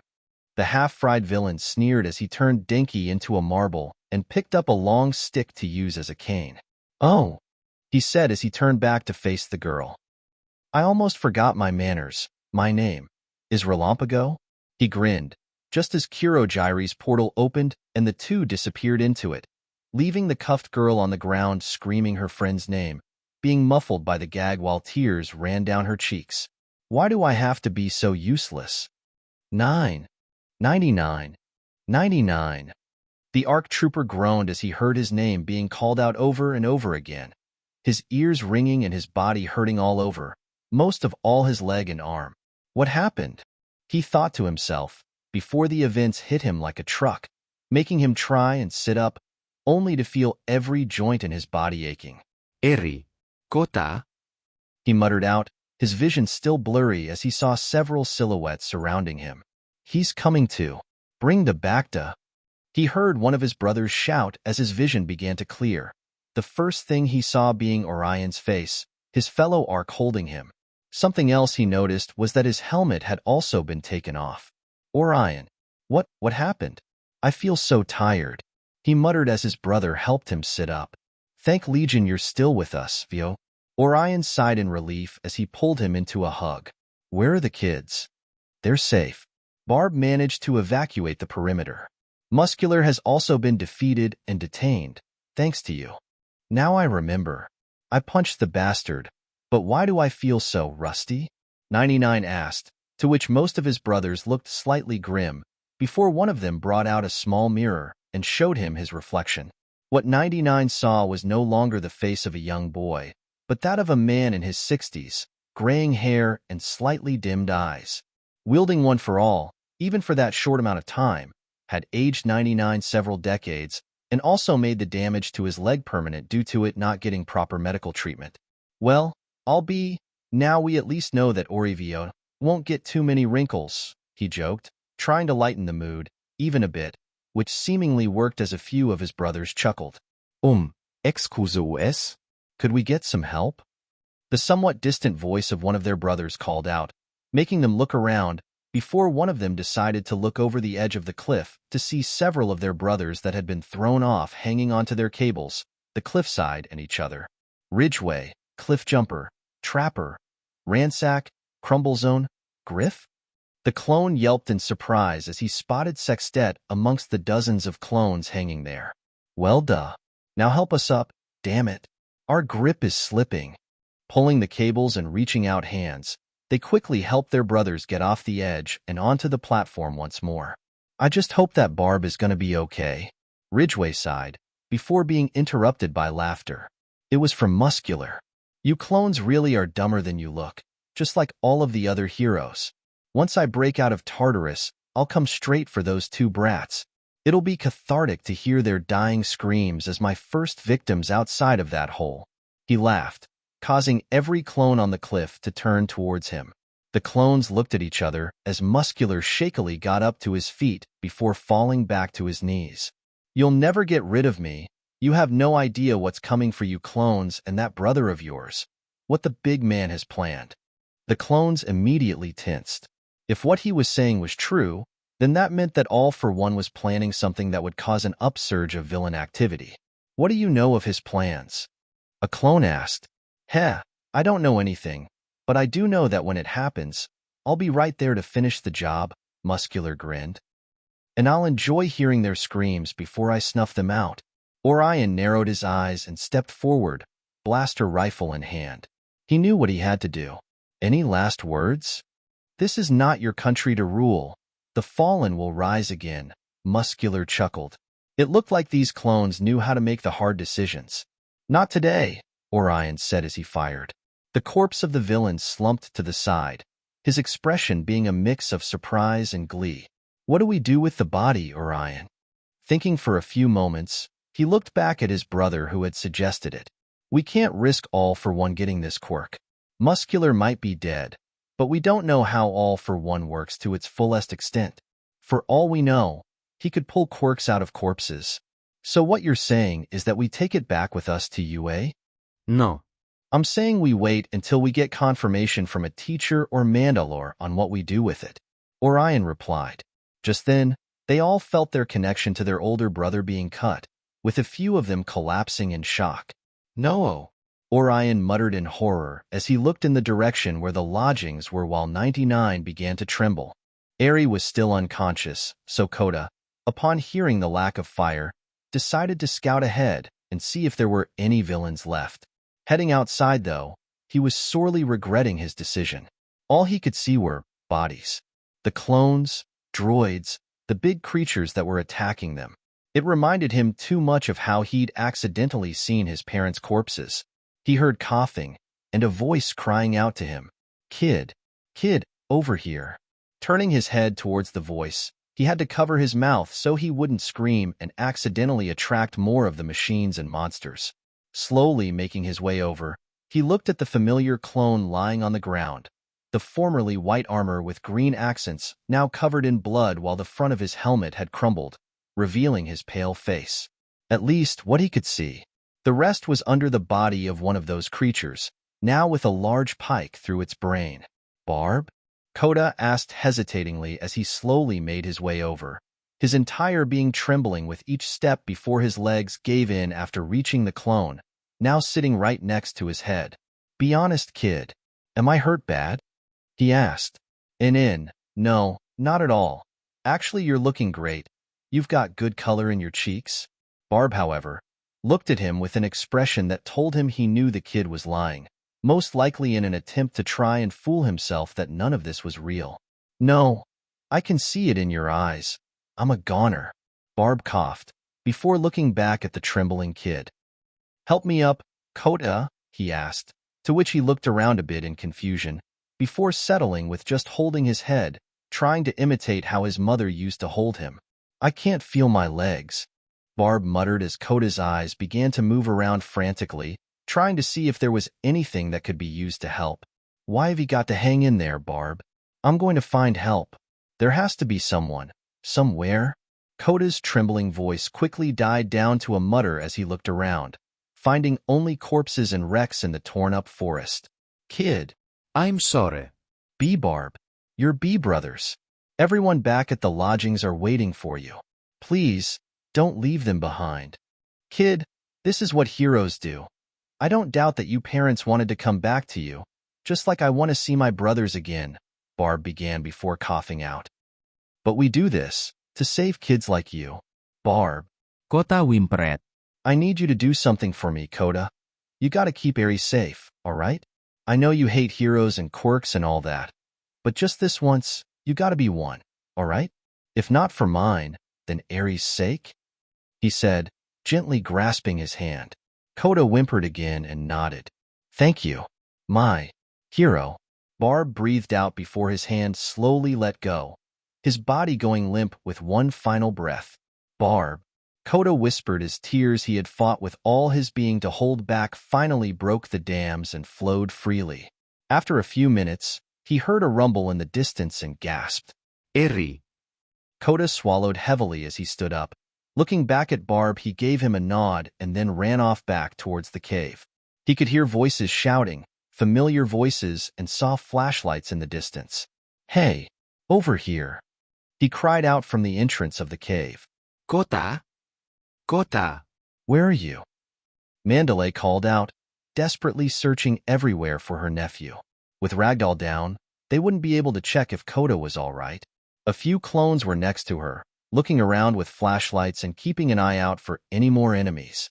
Pushing aside the shrubbery, the boy emerged while also trying to carry Eri with him and called out again, with his aunt sprinting over to the kids and pulling them into a warm embrace. Thank the heavens you're all right. Are either of you hurt? Mandalay said, checking the two kids all over for any sort of injuries, but only found a few scratches and bruises, much to her relief. Koda hugged his aunt back, while his gaze moved over to the squad of clones, one of them kneeling down next to Barb and shaking his head, hand placed firmly on his helmet with his fingers nearly digging into it. This is Domino Squad. We found the kids. No other survivors. The clone with a handprint on his chest said, the hiccups betraying the stoicness his helmet provided. Another one, this one carrying a minigun-looking weapon and having some bandages wrapped around his chest, side and back with back-to-patches beneath them, put the firearm down before falling to his knees and punched the ground hard enough to crack his hand armor. We will avenge them, Heavy. Next time, there won't be any mercy. The trooper next to him said while putting a hand on his brother's shoulder. Every time. Why am I always too late to save any of my brothers? Tell me why, Fives. The clone called Heavy yelled as he got up and tore off his helmet, tears running down like waterfalls, while Fives could only respond by slowly pulling him into a hug. Koda could only watch him, finally understanding. We've got transport ready to evacuate the wounded students, alongside Ragdoll and Pixie Bob. Let's get the kids there to check them out. Mandalay relayed, using her quirk to communicate with Aizawa. Koda kept trying to look around, only for Mandalay to cover his eyes with her hand. She knew she was too late to save him from what he already had seen, but she could still spare him the sight of the clones collecting their deceased brothers onto the transport on stretchers. Aizawa panted heavily as he leaned against a tree. He'd been able to recover some of his and Kan's students and lead them back to the lodge. He was exhausted and in pain, having taken a shot for a clone who was currently patching him up. Harg. Easy, sir. I'm almost done here, the clone said as he tightened the bandages. My students? All the students are alive, sir. The pussycats are safe too. And the VOD? Sir? How many did we lose? The clone remained silent for a bit before sighing in pain. I think almost the entire company, sir. Aizawa sighed and leaned his head back against the bark of the tree. So many lives lost. I'm sorry. It's what we're meant to do, sir. No, heroes aren't meant to die. We knew fully well the risks of being heroes, sir. This is the price we pay. Because for us clones, the only easy day is yesterday. Aizawa looked at the ground and clenched his fists tightly enough to draw blood. I am a failure as a teacher, he thought to himself just as the clone finished the treatment. We need to get back to the lodgings, come on. Aizawa groaned as he tried to stand up, the metaclone helping him doing so. Back at the camp, the machines had shut down without warning, with the VOD sending out a few scouts with shield vambraces to check if it was safe to go over the top. After confirming that the droids were indeed safe, they quickly rushed out and began to search for the wounded on the field, luckily managing to find dozens of their brothers who were still alive and started to bring them back to the lodgings. We need to stabilize them before we bring them to the transport. Damn it. If only Quickfix was alive, we could really use him or Kix. Why didn't we bring more of the medical company, damn it? 36 sighed, currently kneeling beside the deceased metaclone, cradling the body gently. The sound of speeders could be heard in the distance, with the clones and students pointing their weapons in said direction. If the League had gotten droids and blasters, who said they hadn't gotten speeder tech too? Luckily for them, however, the speeders racing out were their own, each of them carrying the metaclone core who immediately sprang into action the moment they were close enough, amongst them being Kix, Chorich, Vaccinator, Kritzkrieg, Overdose, Neutrophil, Doc, Syringe and Scalpel. Kix was the first of the group to arrive and surveyed around, before noticing 36 holding the body of Quickfix, making him gasp as he ran over to him. Oh no, no, he whispered as he began to fall to his knees and slowly reached out to him, with 36 getting out of the way. Kix. I'm sorry. 36 said, putting a hand on his brother's trembling shoulders. Quickfix. You fool. Kix said while putting a trembling hand on his helmet, tears dripping out from the bottom shortly after. Chorich walked up to them, a serious aura emitting from him as he tapped 36 on the shoulder, allowing Kix to mourn the loss of their brother. What's the situation, 36? Chorich asked, his voice sounding strained as he attempted to hold back tears, before taking off his helmet followed by 36. Looking around the field, the now Cyclopean clone began to give his report to his brother. Not good. The numbers are still coming in, but we have estimated that we've lost nearly 20% of the mixed units we brought here. Detachments of the UA Battalion, Horn Company, the 501 SD. Altogether the size of a company, he reported, while the data kept on flowing from his wrist comm. Taking a short break to catch his breath, 36 soon continued, while Chorich noted what he heard down. Amongst the injured, we have several students, the most critically injured being Kodai, Shishida, Kirishima, Yanagi, Mashireo, Shoji, Komori, Tokeage, and Rikito. As for our brothers, Bell has been hit in the shoulder, Heavy has taken several blasts to his back and one in the side, Droidbait was hit in the leg, Bombshell has several broken bones and a concussion, Rookie has a broken leg after it was caught beneath a falling tree. 36 needed another pause before he continued with the list. Makeshift was hit with a steel beam and has a broken jaw, along with a concussion. 99. I can't even describe what and how it has happened, but he's aged several decades, he said while Chorich just looked at him in shock and confusion. So far MIA. We have Mandalore, Kaminari, Jairu, Flint, Thorn and his squad, Noble, Todoroki, Tetsu, Kendo, and Nitro. Noticing 36 starting to tremble wholeheartedly, Chorich walked over to pull him into a hug. Take all the time you need, VOD. I hate this just as much as you, but we need the numbers. Otherwise, we can't bury the dead, he said, struggling to finish his sentence, barely able to suppress the emotional pain of having to write down a list of their fallen brothers.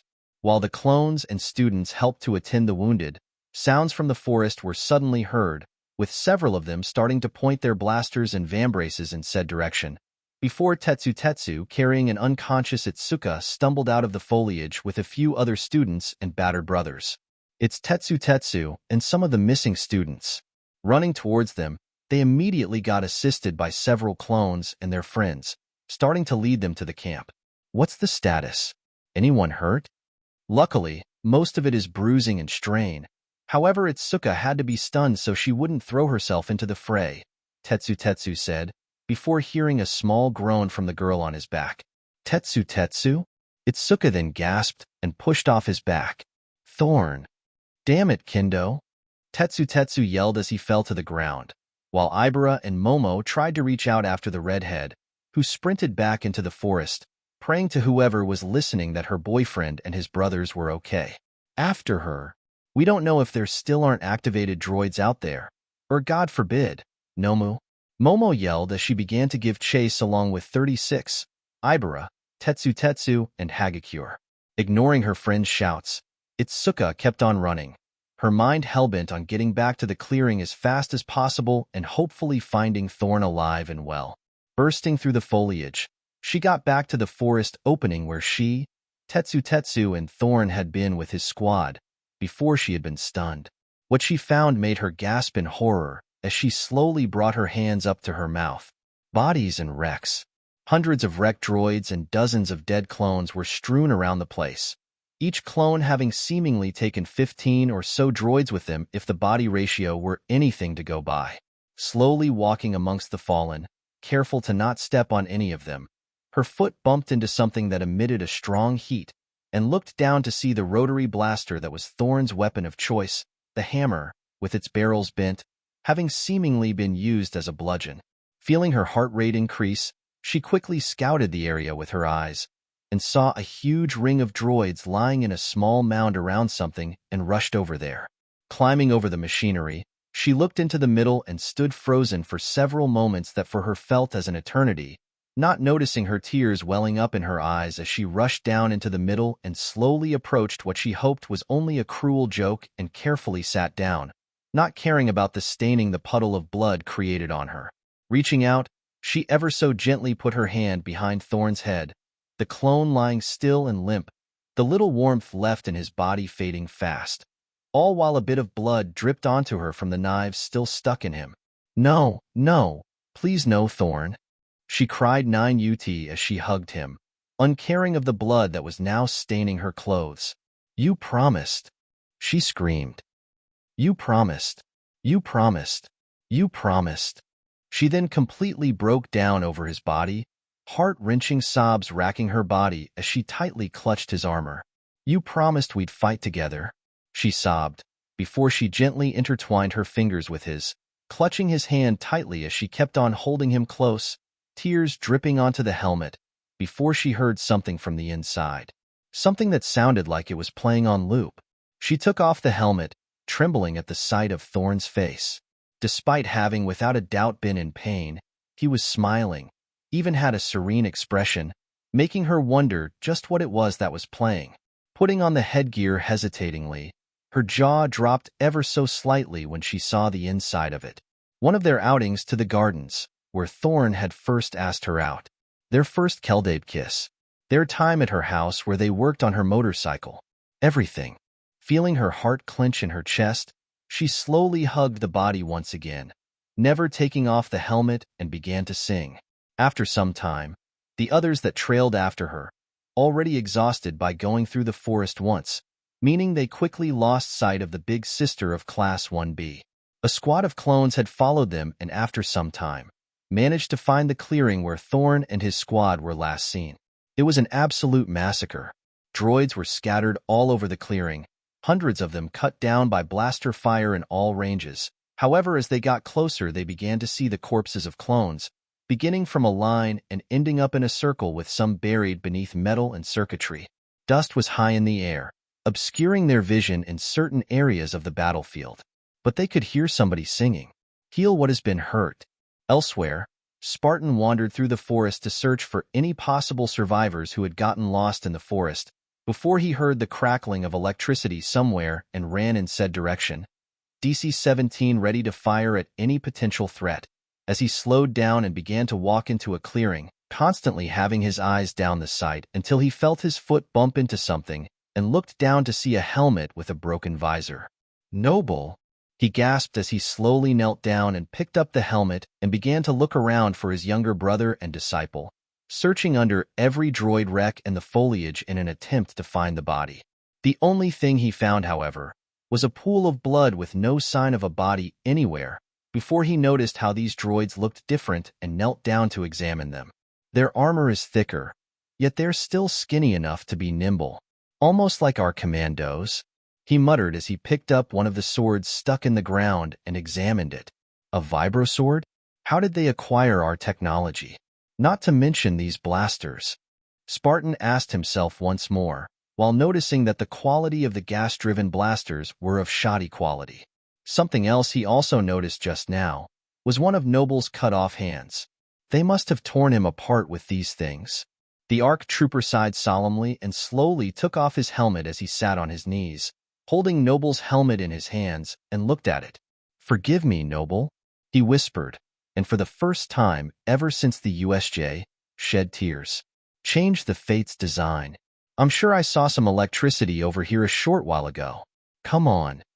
Sparkplug shouted as he, Ochako, Tsuyu, and Mina ran in the direction the plucky clone claimed he had seen Kaminari's quirk in action while the clone followed them using a jetpack. Kyuka was with him.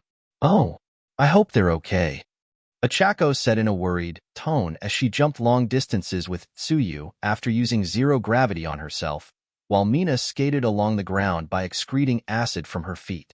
"I wouldn't worry too much, Ochako.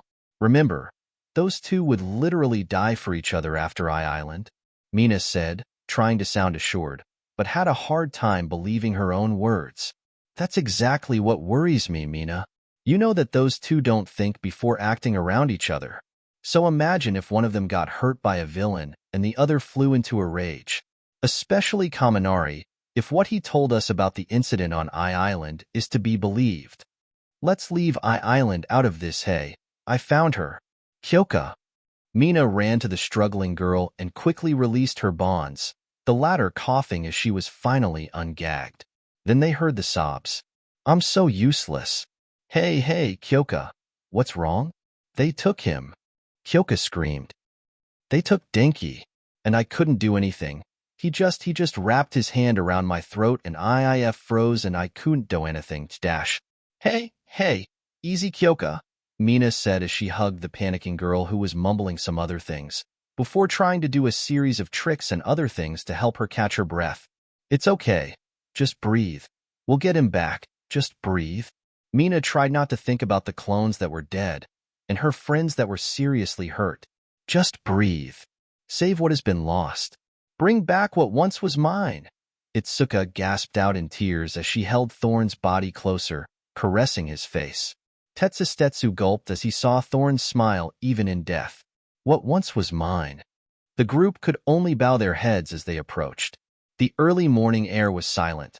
No one said a word as the students, teachers, and surviving clones looked upon the 4 rows of bodies lying with blankets over them. Mandalay approached them, Koda and Eri in her arms. 36 looked from the trio and his brothers, before he heard Mandalay hesitatingly ask the question he was dreading. How many? 36 was understandably hesitant, but gave in. He was a soldier, and good soldiers follow orders with reports. 40 of the 144. 36 whispered. "I'm honestly surprised it's so low, considering the amount of droids we trashed. At least half the kills are from Thorn's squadron. However, around 83 were critically injured. How many had found their names? Thorn, Noble, Flint, Barb, Warren." He tried to list the names robotically, maintaining the soldier persona. Huffer, Steelskin, Quickfix, Brawn, Triton, Whirl, Leadfoot, Clocker. 36 tried his best to keep up the soldier persona before the dams broke, along with his knees buckling under the pressure as he collapsed to the ground, sobbing while his brain kept on listing the names of brothers. Brothers who had been with him since the USJ and those from Hosu. Mandalay stood next to him, her silent support being a pillar. "Bury them here," she whispered. "But your land, the lodge?" "Truth be told," she said as she looked over to the damage and destruction caused. "We'd probably have moved from here anyway. Besides, that's the least we can do for all of you who fought to protect us." 36 looked up at her, his lone eye staring at her with respect. "But the graves. It will take too long to dig 40 individual graves," he said, voice still quivering in sorrow as he looked towards the rows again. A sudden rumbling from the ground disturbed them as dirt began to collapse and pile away, creating a large hole in the ground, wide and tall enough for the 40 men they'd lost, according to the numbers that had been reported. The clones and Mandalay turned to the LAT, where a heavily disoriented Pixie Bob nodded at them from her stretcher before falling back to unconsciousness. 36 stared at her in awe before nodding. The other clones, students, even All Might helping to bury the dead. The process went by surprisingly quick, but then again, All Might was there to help, each clone being laid to rest in their own mound. This was no mass grave, corpses callously mounted one on top of the other. This was a burial mound, with each brother laid carefully next to his own. In some cases, not much was left to bury, only charred husks or pieces of armor. But still, they would rest. With the last handful of dirt placed carefully on the last grave, they started walking to each of them, all holding one or several blasters, sticking one into each of the 100 small mounds.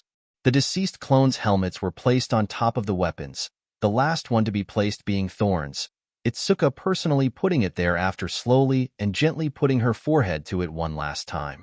Soon, the survivors gathered in front of the graves, each of them now having a helmet placed along with a heart of iron necklace hanging around the handle. The atmosphere was solemn as they looked at each of the graves. Every single one of the helmets were unique in one way or the other. Patterns, colors, attachments, paintings. There'd be no time for a Kote Kyrim, not for all of them, but at least now they could rest. 36. A clone said as he got close to the injured clone. All the injured have been placed on the LAT with the exception of Kendo. Eraserhead and Vlad King want her on the transport to get checked out. Momo, who was with them, nodded and gently guided the grieving girl to the ship, Itsuka being practically catatonic after everything that had just happened. How could we have let this happen? Once again, children have died under our watch? Aizawa hissed to himself, before he felt something tugging on his pant leg and looked down to see Eri was clutching it, her eyes trembling as tears ran down her cheeks. Yet she didn't scream nor cry, mind too boggled to even find a proper way to react. Gently patting her head, he looked out of the transport, seeing the other kid, Kota, being guided towards them. Slowly stepping inside, Kota looked to his aunt, clearly hesitating about leaving her behind, and quickly ran out to give her one last hug before he had to leave. The two embracing each other for several minutes, with Mandalay promising her nephew to come and find him the moment they had safely relocated. Please, please don't leave me behind, he sobbed, while she reassured him that they would see each other again, before she carried him to the LAT, the transport soon taking off and closed its blast shields to protect the passengers and the injured. The inside weren't completely dark, however, as the blast shields had a few gun slits at its side, with Kota quickly noticing the rising sun outside, the heat of the engines creating a mirage that made it look like the star had a twin rising alongside it, just as the slits closed. He could only hope that things would be better for them in the future. He felt his hand grabbed by Ares, and he looked over to the sad girl who Barb had asked him to protect. Sitting down next to her, the two children hugged each other and fell back asleep, Aizawa looking them over. Those villains have a lot of balls to attack the camp. They have no idea of what shroud have just fallen upon them. The VOD will strike back, sooner than they expect, he said to himself, at this point knowing that no matter how much he and other pros told them to stay out of things, they would find a way to get involved. Shota couldn't help but recall the words of one of their songs, translated by pawns for him. Our vengeance burns brighter still. Shota knew that next time, they would bring vengeance upon the villains tenfold. And to be honest, he'd probably join them. Mustafesu General, this is the LAT negotiator. We're coming in for a medical drop-off, multiple injured heroes and students. #A negotiator. We read you, U.A. Let us know of your arrival. Recovery girl is already here alongside a company of your soldiers. Landing pad is clear. #Clear eye. We're going in. Oddball was strangely but appropriately quiet as he guided the LAT down to the landing pad, where a lot of doctors and other medical personnel were on standby. His external sensors, and even though the situation was dire, he was still having a bit of fun discovering every new thing he could about this thing, were detecting their reactions. That is the coolest thing I've ever seen. Come on, O'Malley. Right. The doors opened up, and the injured students and heroes were helped out one by one, whether on stretcher, wheelchair, or on their own feet. Come on. Move it. Move it. Several metaclones said as they rushed the critically injured towards the hospital wards, while some contacted UA to bring portable Bacta-tanks to the hospital. One nurse looked at them muttering something about these only being kids, something that gave her a bad feeling.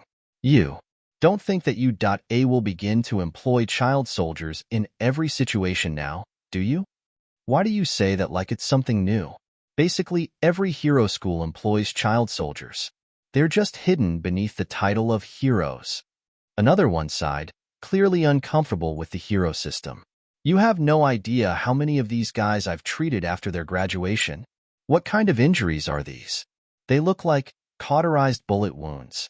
Enemy droids with their own versions of blasters alongside villains attacked the camp. These are the worst of the lot. Out of the way. This one is dying. Scalpel yelled as he, Phil and Niner rushed past the crowd with Yui on a stretcher, the girl looking nearly ghastly pale along with having cold sweat run down her brow. What happened? Blaster wound to the abdomen. We've done what we could with a field job, but she's lost a lot of blood. Scalpel said as he helped the doctor move the stretcher. Or one now. We need to keep her stable until the damn Bacta tanks arrives. What the hell are Bacta tanks? Think Recovery Girl's quirk, but less instant and draining. You guys have something like that up your sleeve? Less talk, more action.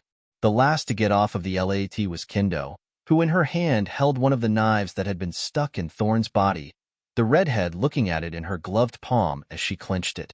When I find out who wielded this, they will have hell to pay. I will avenge you, sire.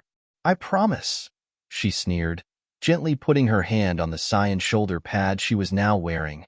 Heading in, she allowed herself to get treated, thoughts of revenge burning in her mind. Oddball lifted off as soon as everybody was gone, heading back to the campsite to help transport the less injured. Cancelletto negotiator. Come in cancelletto. Negotiator, I read you. Hashtag we're gonna need you to clear that landing pad. Hashtag. Huh? Why? Hashtag because we're coming in hot with more injured. Hashtag. What? More lots? How? Oddball asked as he moved his ship. Hashtag Ochako said that VOD was flaring his quirk before surrendering. He must have summon gear for us to use cause we got these, along with more Atartis and speeders. Hashtag. Well, it certainly makes things easier. Thanks for the heads up, Warthog.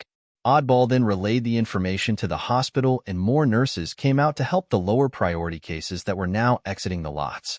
Rows upon rows of clones with blaster scorch marks on their armor that was now dirted and cracked several places were put into the hospital, its halls being filled with groaning, coughing, and some swearing here and there. Good thing that the hero wing was empty today. One of the doctors commented. Look at this. Just kids. All of them. One nurse said horrified over how many injured there were. Aren't they clones, though? A younger nurse asked, only for an elderly doctor to give her a stern glare. Look one of them in the eyes and tell them that they're just clones. Besides, we got the brief packer from Nisa weeks ago in case we had to treat them. They're not like ectoplasm's clones. They act like soldiers. Sirs, my me. We are both, Phil said as he pulled up to them, helmet held in his right arm, the greenet having heavy bags under his eyes along with also some tear stains. He then walked off to the waiting room, hoping to hear good news about Yui. Over in another room, Momo was pacing around as well, hoping to hear back about 36. His injury had been extremely severe, having lost a lot of blood and risking a severe infection, and with all the operating rooms occupied, they'd been forced to use another room to operate on him as well. At this point, she had been pacing around long enough to leave a trail on the floor where she had been walking, with even signs of cracks beginning to form. Momo, you're marking the floor, Phil said as he grabbed her wrist. Sorry, I know.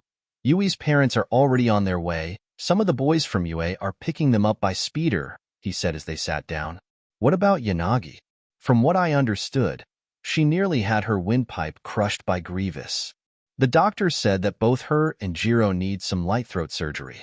The former because of what you just stated, and the latter due to suffering pressure and electrical burns there twice now. It's just frustrating. I know.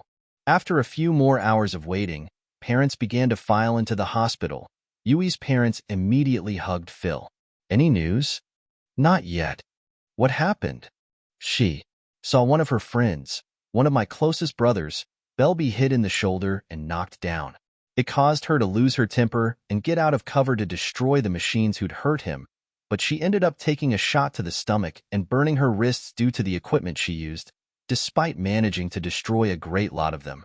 Pausing to let the parents absorb the knowledge, he continued once they had given him a signal. Blaster fire normally cauterizes wounds, but the blasters used by the enemy seems to be more or less a cheap copy of what we use, and therefore only causes mild cauterization. The camp was supposed to be safe. How? We don't know, Phil whispered out. We don't know. Yui's told us about you clones, we already know how she especially talks about you. How many? 40, I think. I'm sorry. I'm sorry too, Kodai Yui? A doctor called out to the waiting room, the small group immediately standing up. Yes? She's stable. Immediate sighs of relief as her parents practically collapsed on each other, Phil even falling to his knees. She's lost a lot of blood and took some damage, but we were able to stabilize her in time for recovery girl and kicks to help her with the Bacta.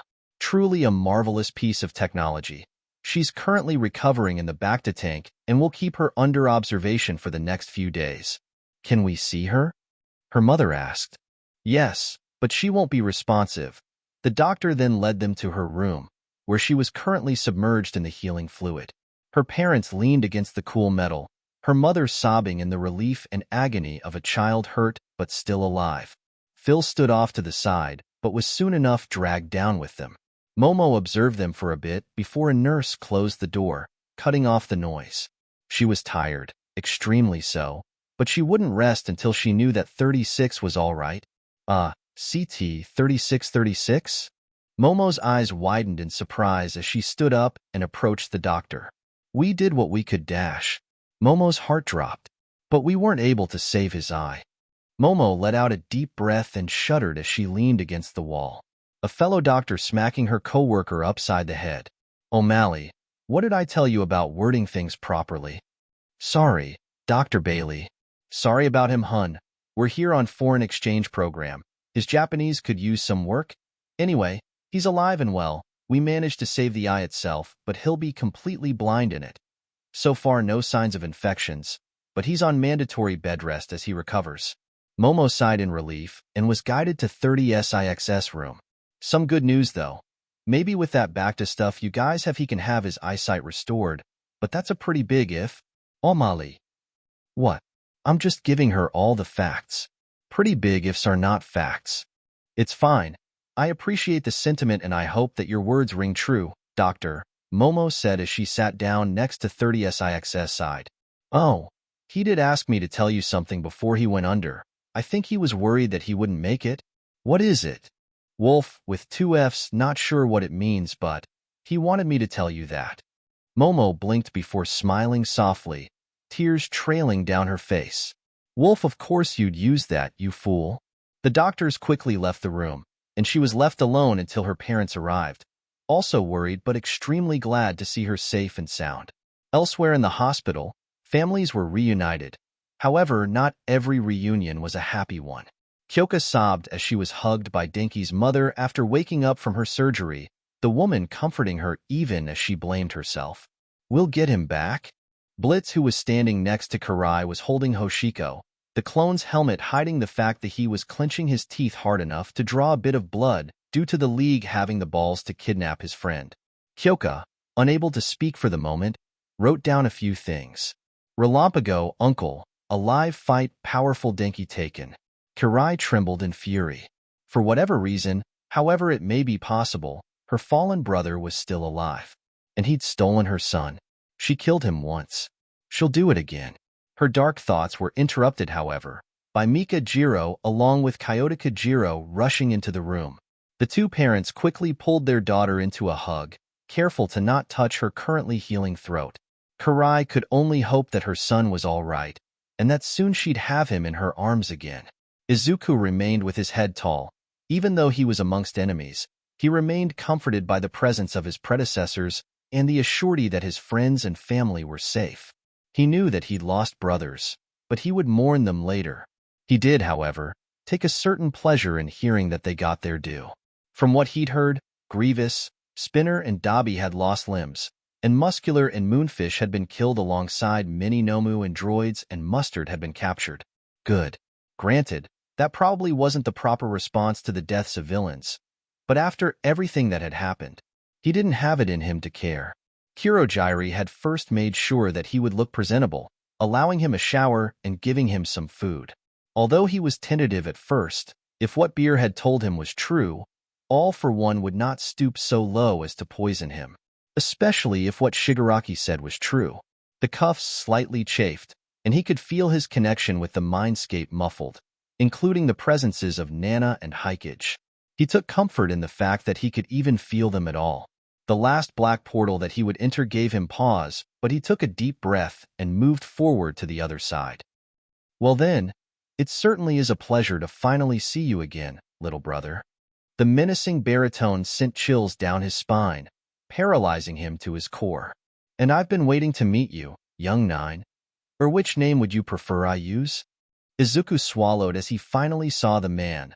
No, the monster, in front of him, his scarred and grim visage staring right back. Even without his eyes, he could feel the monster staring into his soul. Midoriya Izuku? The man smiled. Or Mandalore? A few days later, we should strike with full force, a hero said, slamming his fist into the table. Don't be a meathead. This is a delicate operation. We should send in small strike teams. I've heard the VOD have commandos amongst their ranks, trained for these kinds of missions. A member of the HPSC said, arms crossed. Are you doubting our capabilities as heroes, ma'am? Of course not, but we simply don't have the manpower to deal with this so-called droid army. Better to use the clones for what they're good for. What are you implying? Midnight said, squinting her eyes. They're just clones from a quirk. They're expendable, just like ectoplasm's clones. More shouting erupted from the teacher's side as they began to vehemently argue against such a tactic. Order, people, order. Listen, they have an army they can release at any moment, so we need to be careful about this. Listen, dear colleague, I know that this operation has to be delicate and that the enemy has an army, but so do we. Another HPSC member said, why do you talk like the Commission owns the VODE as their own private army, huh? Kemui Woods said, squinting his eyes at the two members. He was also on the iffy side about this, especially with the clones being treated like they were property when he'd made two good friends there during the sports festival. Because they do, don't you? Mr. and Ms. Representative. Everybody gulped. Titles were a warning when used by Nizu. He took the exam and has a license, which means he has to follow a few rules. Especially now after having been in the hands of a supervillain. He could have an internship with Hawks when this is over. Trying to get access to the troopers so you can strengthen your grip on Japan, huh? Want to make this a military nation again? Go back to the times of Imperial Japan? How dare you, Dash? Enough? Nizu interrupted. At the moment, there's no point in planning a response if we don't know where they are. I have Detective Tsukachi already on it, Dash. Actually, sir, no need, Cody said as he entered the room, much to the shock of the HPSC representatives. Nizu, why are one of the clones here? This is a meeting between us, heroes, and UA faculty. Exactly. Please allow me to introduce UA's Vice Principal, Marshal Commander Cody. What? Sirs, ma'ams, Cody greeted with a quick salute. Just got word from Sentinel and his squad. They're hunting down the League as we speak, and we already have 2 leads. Nizu, this is an outrage, Dash. As I said, Cody interrupted a bit to make his point. We have 2 leads. Placing a holodisc on the table, an image of Spinner appeared. You can't place a kid, not to mention a quirk as a vice principal, Dash. Before the commission member could interrupt again, someone dropped a blaster pistol on the table with a thud, causing her to turn her head towards the hand that had dropped it. A clone wearing an ARF helmet with red markings, a comma, and some side skirts of the helmet with teeth painted on walked inside. "Let the marshal talk," he growled, sounding almost a bit like a hunting dog. "Thank you, Hound. Now, as I was saying, we've got word from Sentinel. He's got a personal grudge with this man here, Spinner. Kill him. He killed a few of our brothers at the camp and disrespected them as well. Sentinel got his due, but Spinner escaped before he could be brought to justice." The holo then changed to an overview of a city with multiple red dots scattered throughout. Sentinel's already been tracking him, and using what data they found, we've managed to discover that he's somewhere in Kamino. Find out where he goes, and we can find the others. Impressive work, Commander. Nizu praised, to which the clone nodded. CC2224. If you were so sure of this, then how would you approach this? The female commission member sneered. The VOD have a few teams for this kind of situation, Cody said, ignoring the number drop. And where are they now, huh? Right behind you. A somewhat gravelly voice called out from behind her. Turning around with a small shriek, she saw 12 clones on somewhat bulky armor and with glowing visors. And who are these clones? Meet Delta, Omega, and Foxtrot Squad. The representative was now very quiet. Our next lead goes down to these abominations. Nomu. A bunch of them attacked, and a few escaped. Fortunately, Hound managed to shove a comm link down its throat, which we can track. We're triangulating the position as we speak. Remarkable. Cody remained silent. In truth, they all were, adults especially so, because they still needed to address the elephant in the room. Cody, we are not sending you to risk your lives so recklessly, especially if the threat is as dire as it may be. With all due respect, Principal Nizu, we can't stand idly by while our Ori VOD is in the clutches of the Shabir that nearly drove Japan into the ground. It's not just him who is in danger either. According to Beslar, her partner, Burinar, was also kidnapped by the League. His formerly thought deceased uncle had a hand in it. Flashover? The representative said with a chill. Apparently he goes by Relampago now. Don't know why he changed it to Spanish. That man must be put down, and if he managed to convince his nephew to join him, he must also be dealt with. The female commission member said, to which not a blaster pistol, but a rocket launcher was dropped on the table, courtesy of Blitz. Say you want us to put down my friend, and this is the barrel that you will be looking down. The representative could only sputter. A few in the room chuckled. Now, Blitz, you know just as well as I that that would leave too much of a mess to clean up. Nizu scolded. More sputtering. Either way, Cody, we can't let you do this. If the droids come back, If the droids come back, you will be overwhelmed. We did the numbers. They sent an entire legion of clankers after us. Which, believe me, I'm not missing the message. We lost 40 brothers, but in turn we took out over half of them before they were shut down. Cody then leaned forward, his hands on the table as he looked at each of them through his visor. They have blasters, which means range, and they have numerical superiority. However many heroes you send, barring All Might, who'll probably be preoccupied, will be massacred. It's not about skill, ability, or any of that, just sheer logic. As if our heroes would be taken down by mere Maki dash, the representative said, before she found Hound with the blaster in her face. Boom. You're dead. Boom. You're dead again. Boom. Boom. Boom. That's all it would take, he said, making a recoil motion every time. Surely you're exaggerating. He is not. On full power, these things can punch through concrete. All Might said as he finally entered the room, late, exhausted but still standing tall. And at farther ranges, they have been proved to kill, as you have already brought up. They winced under All Might's disapproving gaze. Fordo's sniper shot of the villain at the USJ had been one of the many points brought up by the HPSC when it came to accountability, same with pawns. For the last few hours, in fact the last few days, had been Tashinori comforting Inko and Eri, the latter unfortunately appearing to return to her shell without Izuka's presence. Even the VOD weren't of much help. Rookie was able to talk to her, along with Locke, but they both knew they weren't the real deal. Cody, I know it's pointless to ask, but are you sure that you want to do this? Truth be told, sir, you couldn't even order us to stay behind. Ochako, Cody called out to the girl who squeaked in surprise. We need to talk. Cody, I'm guessing that you know already. Ido. Then you know that you can't stop me, can't stop us from joining you. That's not why I'm here. In fact, it's kind of the opposite, Cody said as a few clones came up from behind him. The teachers don't know this yet. We're going to break it to them at the last minute. We know that you will want to fight with us, but we're here right now because of what Izuku gave you. Oh, the Darksaber. Right, you probably want that back, don't you? She said as she extended it to him. Cody laid his hand over hers and gently pushed it back, much to her confusion. No, you don't know what it means, right?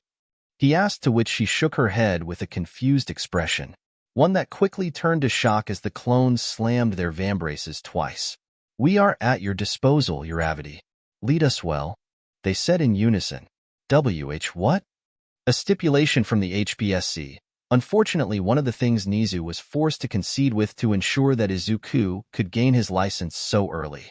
Should he ever be captured, somebody not of the VOD had to be designated in charge of us, Cody said as the clones behind him entered into parade rest. Izuku was searching for a more concrete way to ensure that no arguments would be made. Cody then tilted his head towards the Darksaber in her hand. By giving you the Darksaber, you are now, for all intents and purposes, the current leader of the VOD. Ochako's eyes widened in shock. You are Mandalore. Author. Omake. Cookie, Shredder, Turner, and Whisk all snuck through a hallway, blasters at the ready while looking around the dark corridor for any type of danger there could be lurking. This ain't good, man. I didn't sign up for this. Quiet. You'll attract her. SSHHH. Yahirde. A sudden rattling noise, similar to a hiss, came from the corner, as well as the shadow of a deadly creature. Claws appeared from the corner, digging into the wall as a glowing eye appeared from the shadows. Hello there, boys. Run away. Help us. Save me. Leave him. He's dead meat. Ruuyuan. Get back here, boys. I don't know who it'll be, but one of you will. Be. Mine. Ahahaha Yarke. Pixie Bob choked as she fell into a pile of limbs after Mandalay chopped her neck. Sigh. What am I going to do with you? Author. Inspired by the Twilight Blaze Night. Okay, I have to ask, what's going on? And asked as he looked at the main chamber of the mindscape where thousands of clones were dancing, music was playing, strobe lights were strobing, etc. Why this? He gestured to the chaos below them. Oh, that? Izuku finally asked Ochako out on a date. Nana replied with a smile, uncaring of the sudden explosions erupting below them. Author. Inspired by Austin. The sports festival final fight between the Final Four. An all-out wrestling match for the ages. Shoto's defending against Bakugo, knocking him back with a quick pillar. Wait, what is that dash? Watch out, watch out, watch out. Izuku then popped up from behind Bakugo and grabbed him by the neck before flinging his body and sending them both crashing to the ground. And it's an RKO out of nowhere. Author. Just a few quick omacs. I hope you guys enjoyed it. Again, please check out our Discord for announcements and other stuff, or just to plain enjoy our growing community. Also, please check out King Kuma /Jin 3 Sion's React Story and 6MKO's React Story.